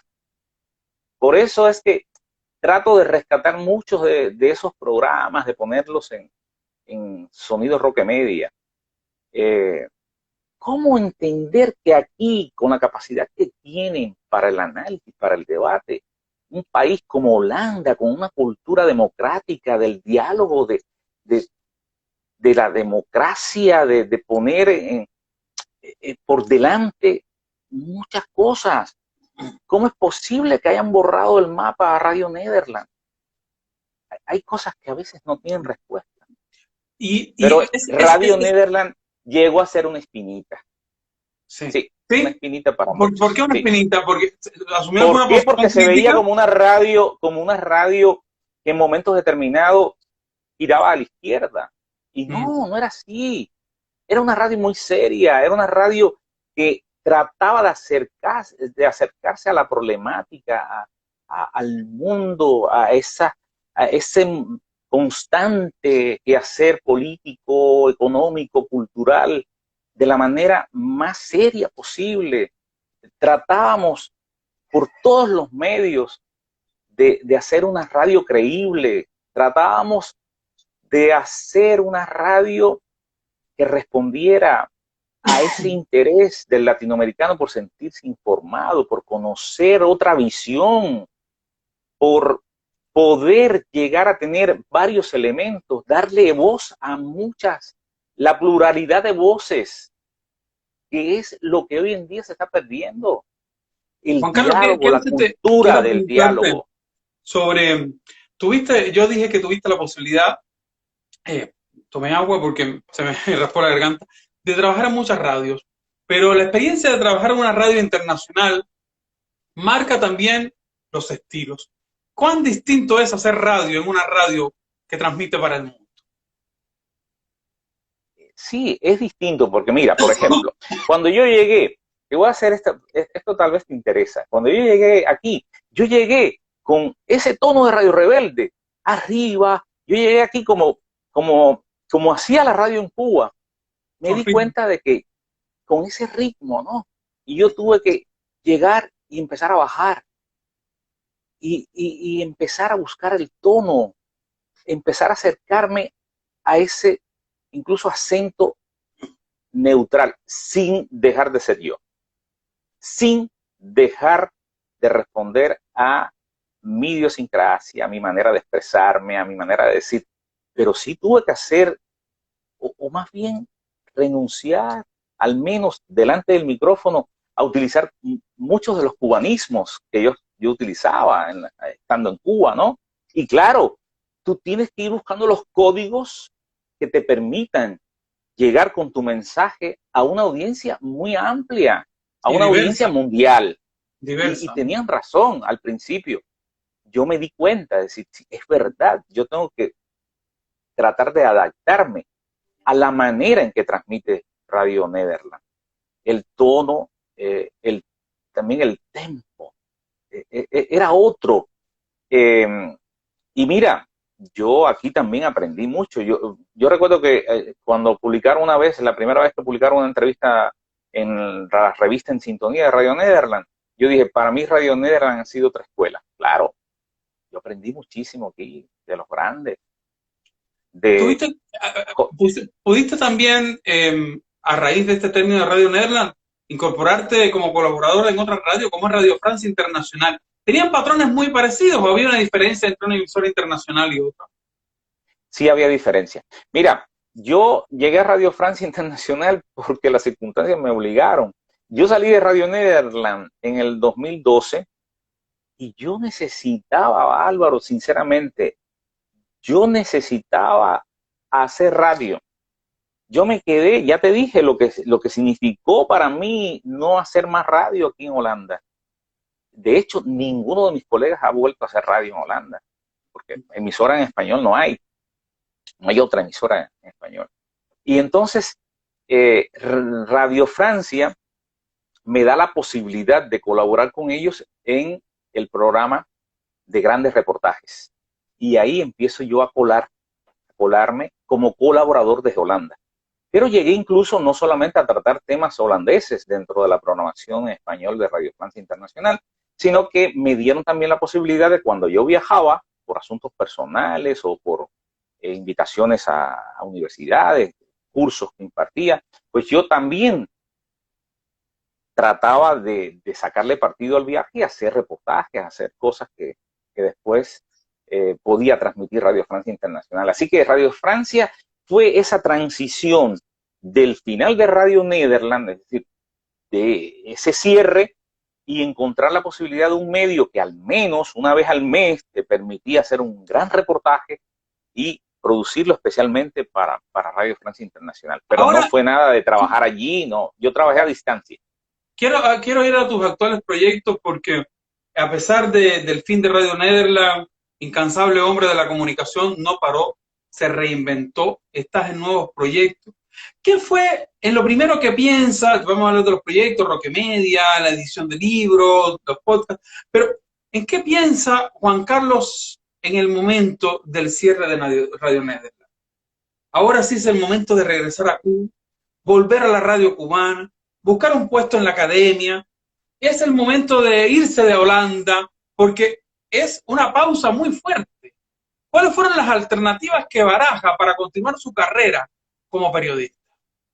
Mira, cuando llega un momento así, tú no puedes solo pensar en ti. Hay que pensar en quienes te acompañan en este viaje. Y yo pensé mucho en Tati y en mis hijos.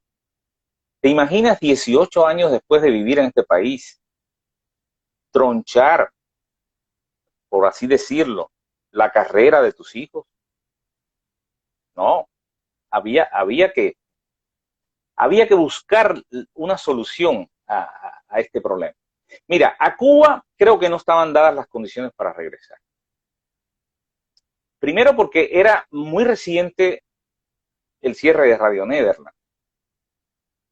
Y segundo porque desde el punto de vista legal y desde el punto de vista de los derechos que tuve una vez cerrada Radio Nederland, si yo estaba fuera de Holanda, no iban a ser los mismos que si estuviera aquí residiendo en el país.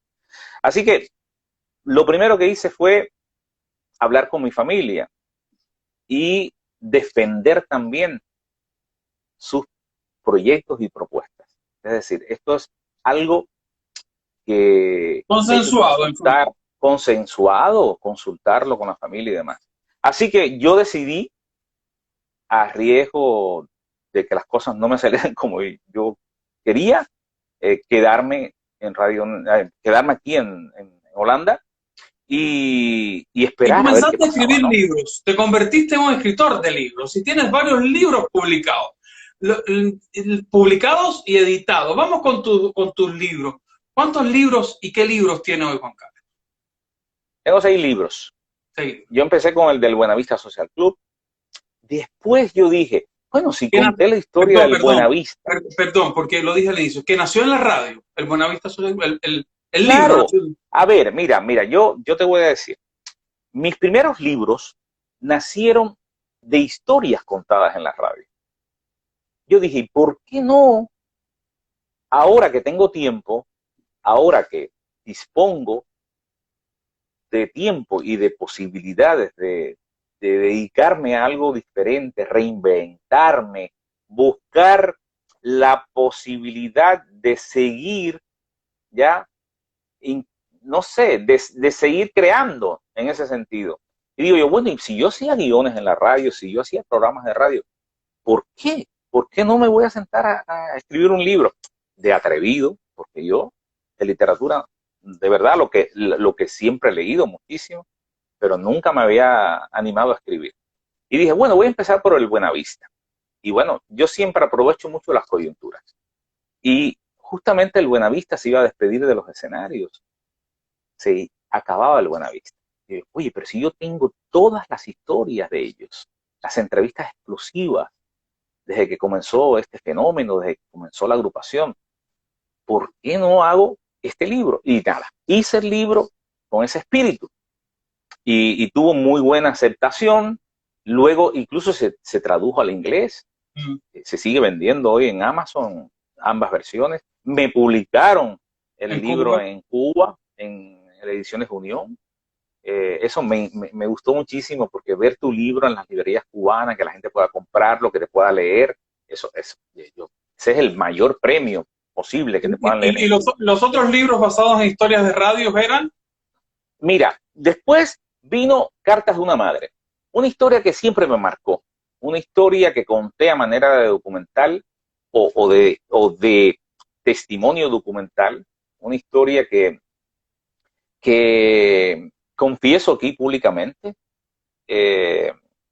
no solamente la he contado en el libro, no solamente la llevé al cine, sino que he vuelto a reeditar mi obra documental para acercarme más a lo que quedó pendiente por decir, y porque una gran maestra escuchó ese trabajo y le encantó, y le dijo, y me dijo, Juan Carlos, ¿no crees que te faltó todavía meterte más tú en la historia? Y yo creo que sí. Y yo hoy le doy gracias a Gladys Pérez, ojalá esté escuchando. Iba a decir eso, iba a decir que creía que saber quién era la maestra. Sí, Gladys me dijo, oye, esa historia es tan linda, ¿por qué no te metiste en la historia? Yo tenía ciertos criterios. Yo quería dejar que fueran madre e hijo quienes contaran la historia, y yo solamente ser el puente entre ella en La Habana Vieja y él en Miami. Pero con el tiempo, con la sugerencia de Gladys, con ver la historia contada en un libro, verla en el cine, me animé. Y en estos tiempos, que ya sabes, en estos tiempos de pandemia, pues me animé a hacer una segunda versión, una versión 2.0 del documental, del documental. Y mira, es una práctica interesantísima. La recomiendo. Es como hacer lo que se llamaba en cine, ¿no? El remake. El remake. Lo recomiendo. Señores, las historias nunca se ponen viejas. Las historias se pueden incluso enriquecer. Tengámoslo en cuenta. Lo dejo como uno de los mensajes. Ya, perfecto. Y después nos queda muy poco tiempo, pero después podemos volver. A ver, pero para terminar con los libros, mencionemos rápido los otros libros. Después hice Nunca me fui, la primera edición, el relato autobiográfico con el que empezaste a hablar, y ahora que hice la reedición, para el que me esté escuchando, la 2.0, que es un poco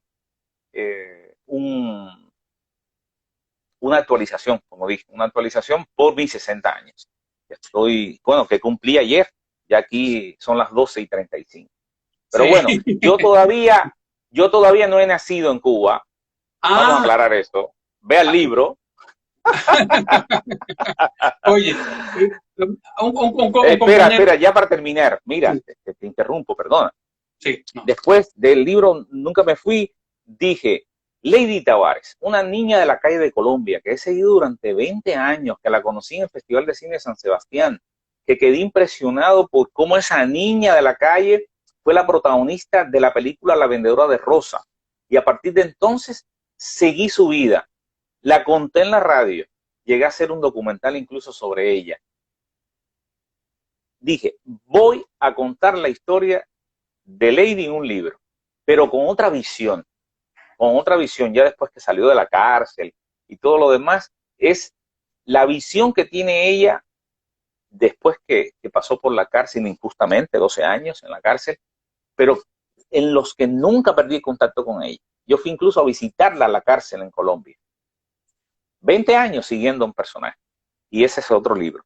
Y ya después dije, se acabó. No cuento más historias por ahora que tengan ya su antecedente en la radio o en el cine, en lo que yo haya hecho.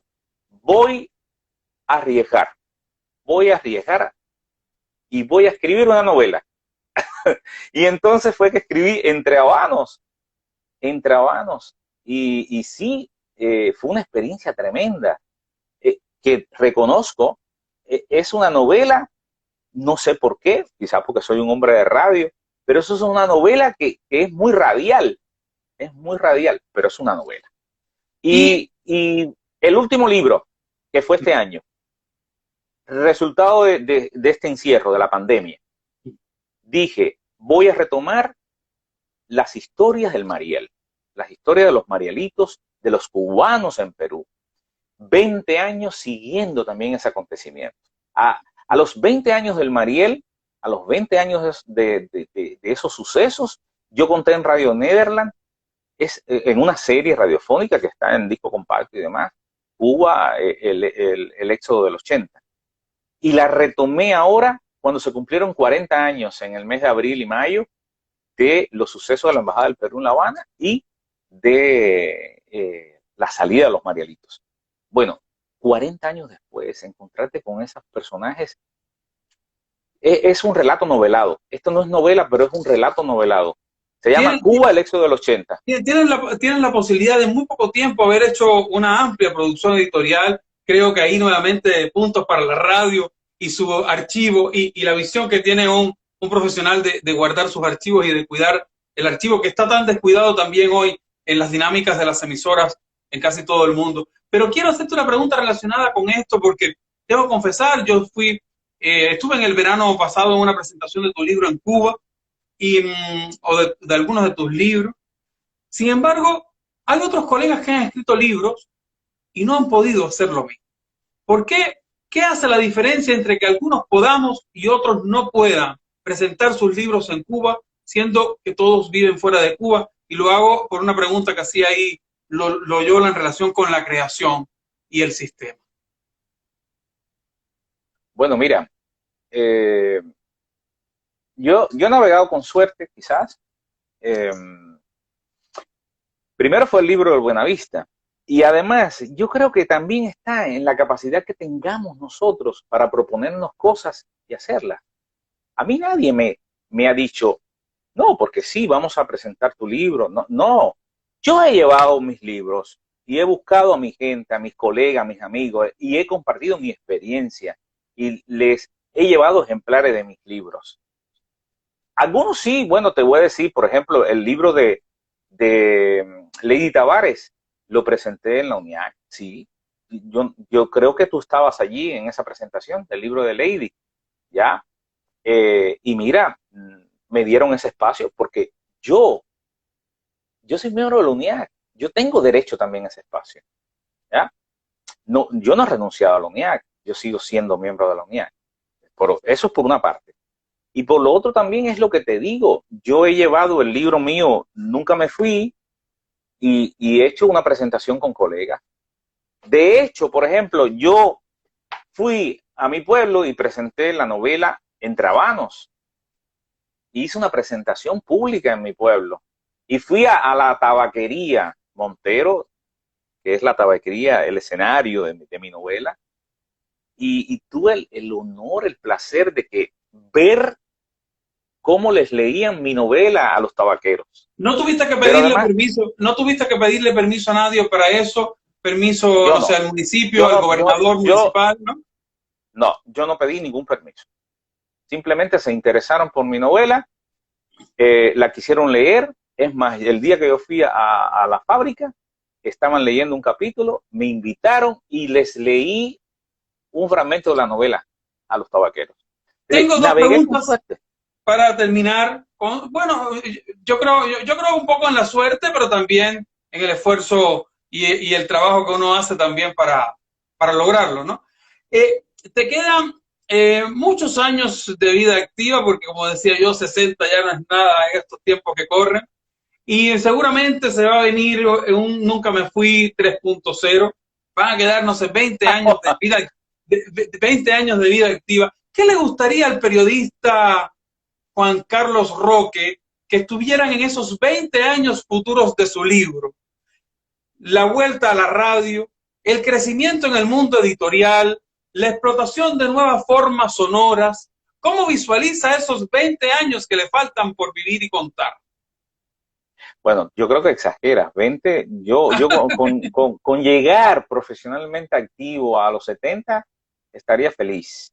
A ver, mira, yo creo que ya a esta edad yo soy quizás más útil desde la academia, desde el profesor, desde el periodista que quiere llevar sus enseñanzas, sus modestas opiniones, sus modestas experiencias a los jóvenes que comienzan. Yo me vería más en esa función. Pero tú sabes una cosa, yo sueño, y lo voy a decir abiertamente, yo sueño con tener mi propio espacio de radio en Cuba.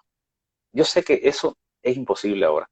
Es imposible porque no están creadas las condiciones y porque es imposible, no existe, digamos, jurídicamente nadie en Cuba tiene un espacio propio, ni lo puede ni alquilar ni comprar, porque toda la radio que se hace es estatal.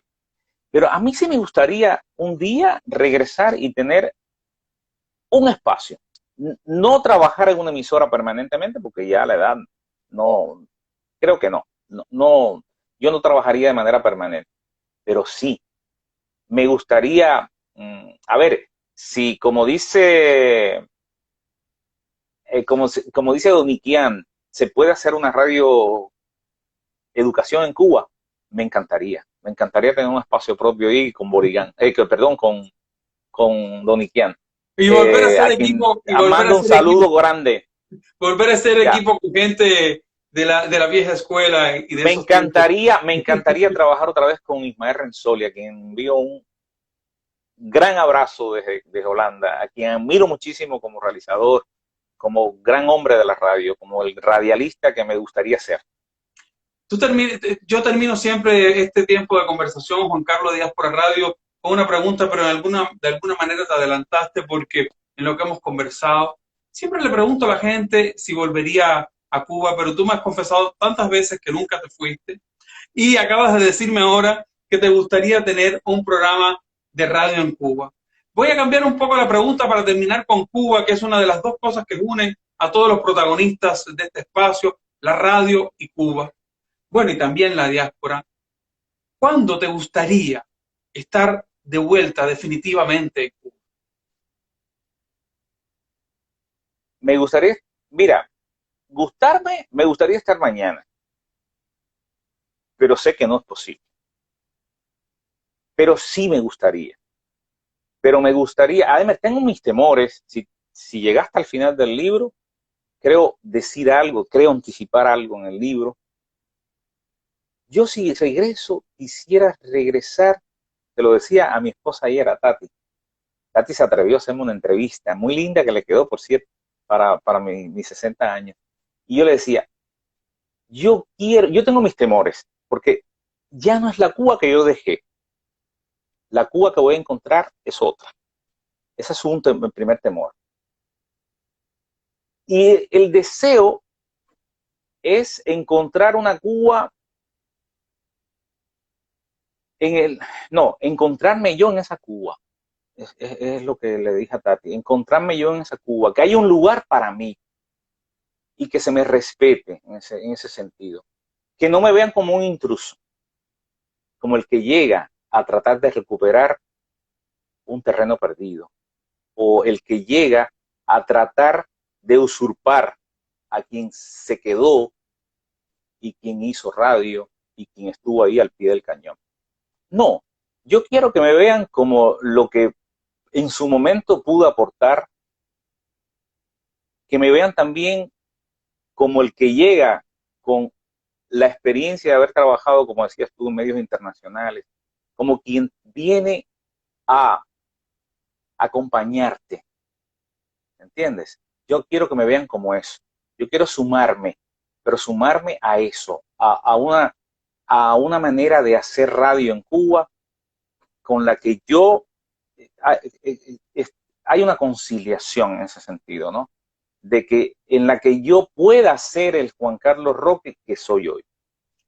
Yo a Y eso no renunciaría. ya, No renunciaría. sí, Ojalá yo pudiera desde Cuba incluso editarle libros a la gente, pudiera seguir con mi proyecto, que es un proyecto editorial, Roque Libros. Ojalá yo pudiera también.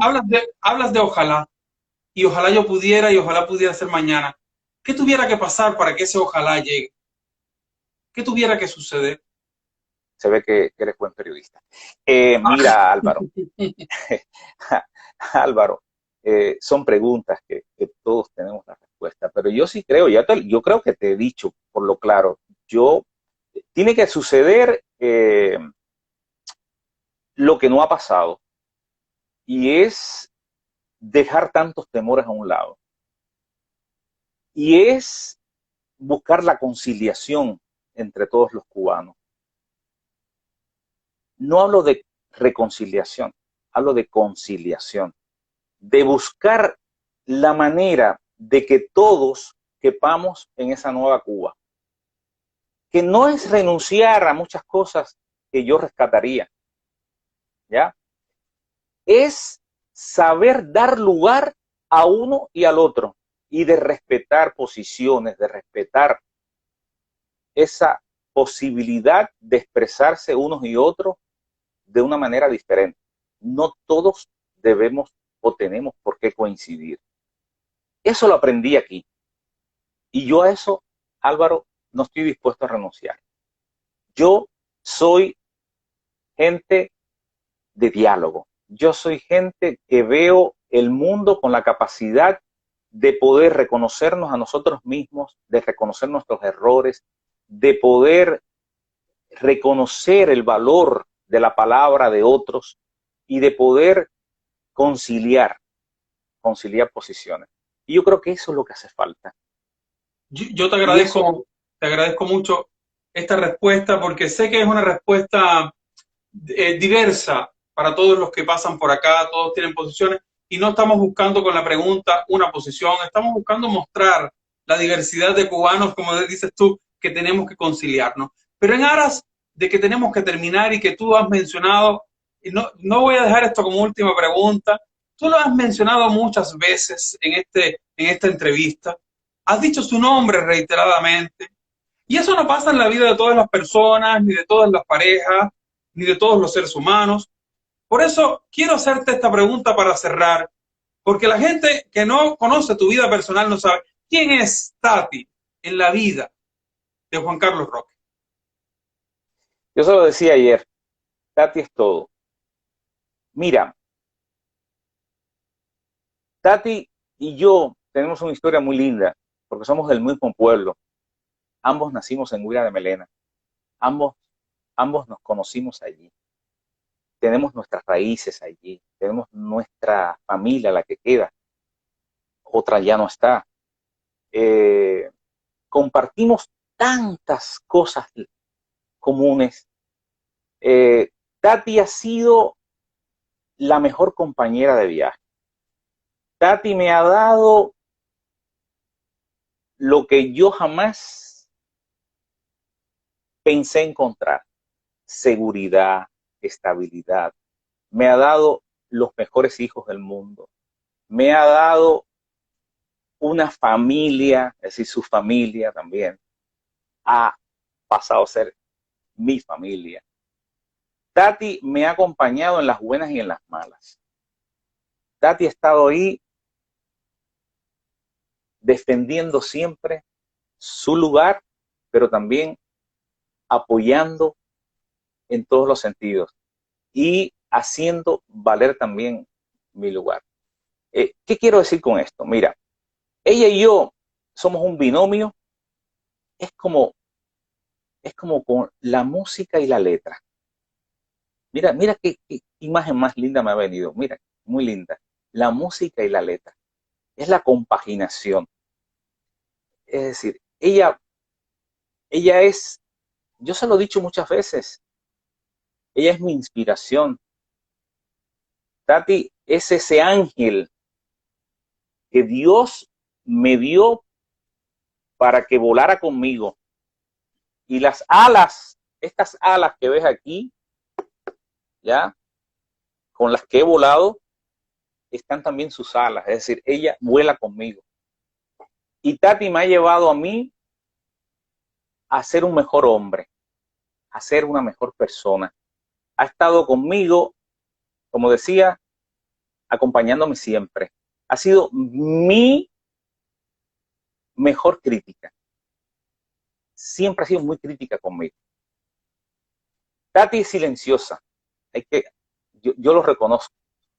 Le gusta estar siempre como en un segundo plano, ya.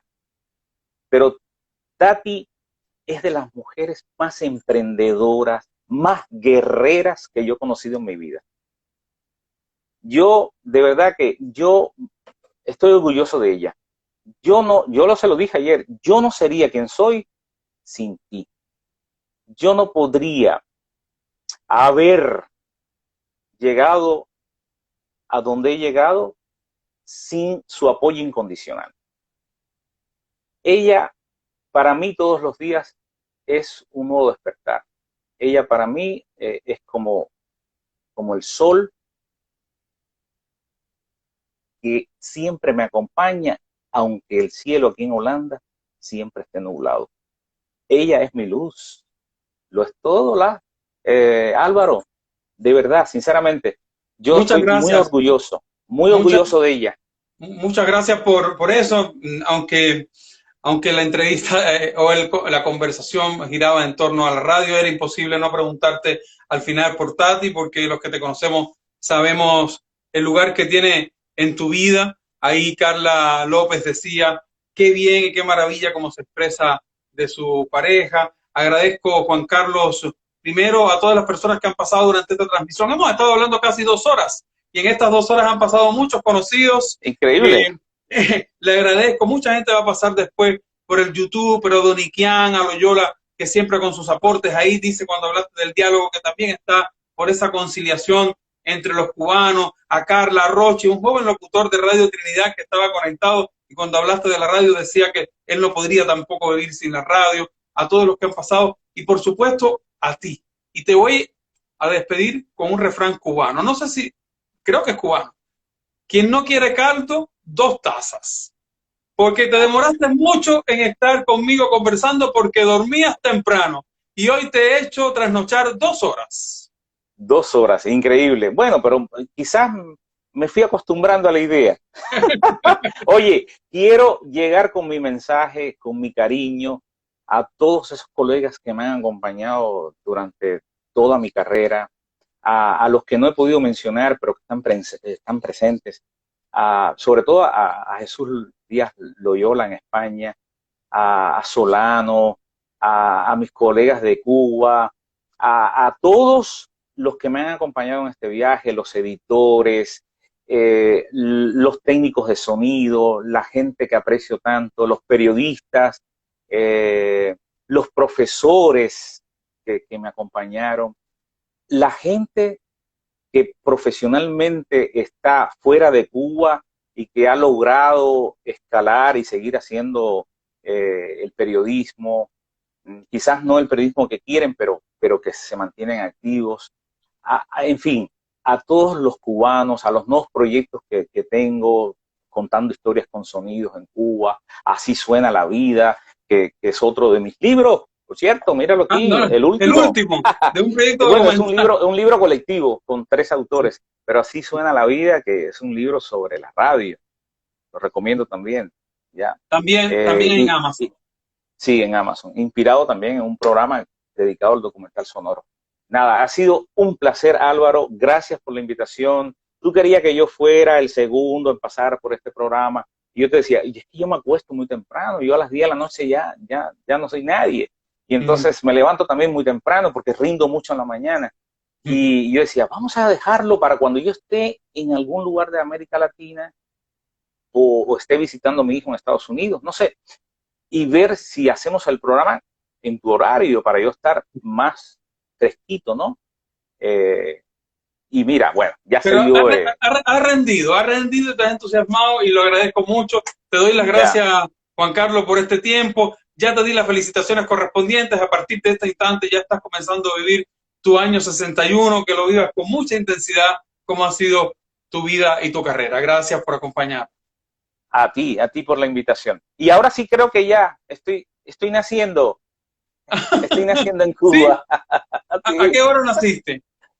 A las y 56, más o menos. Y terminamos en el momento del nacimiento.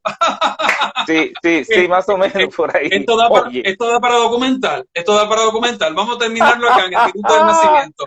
Chao, chao. Chao, adiós.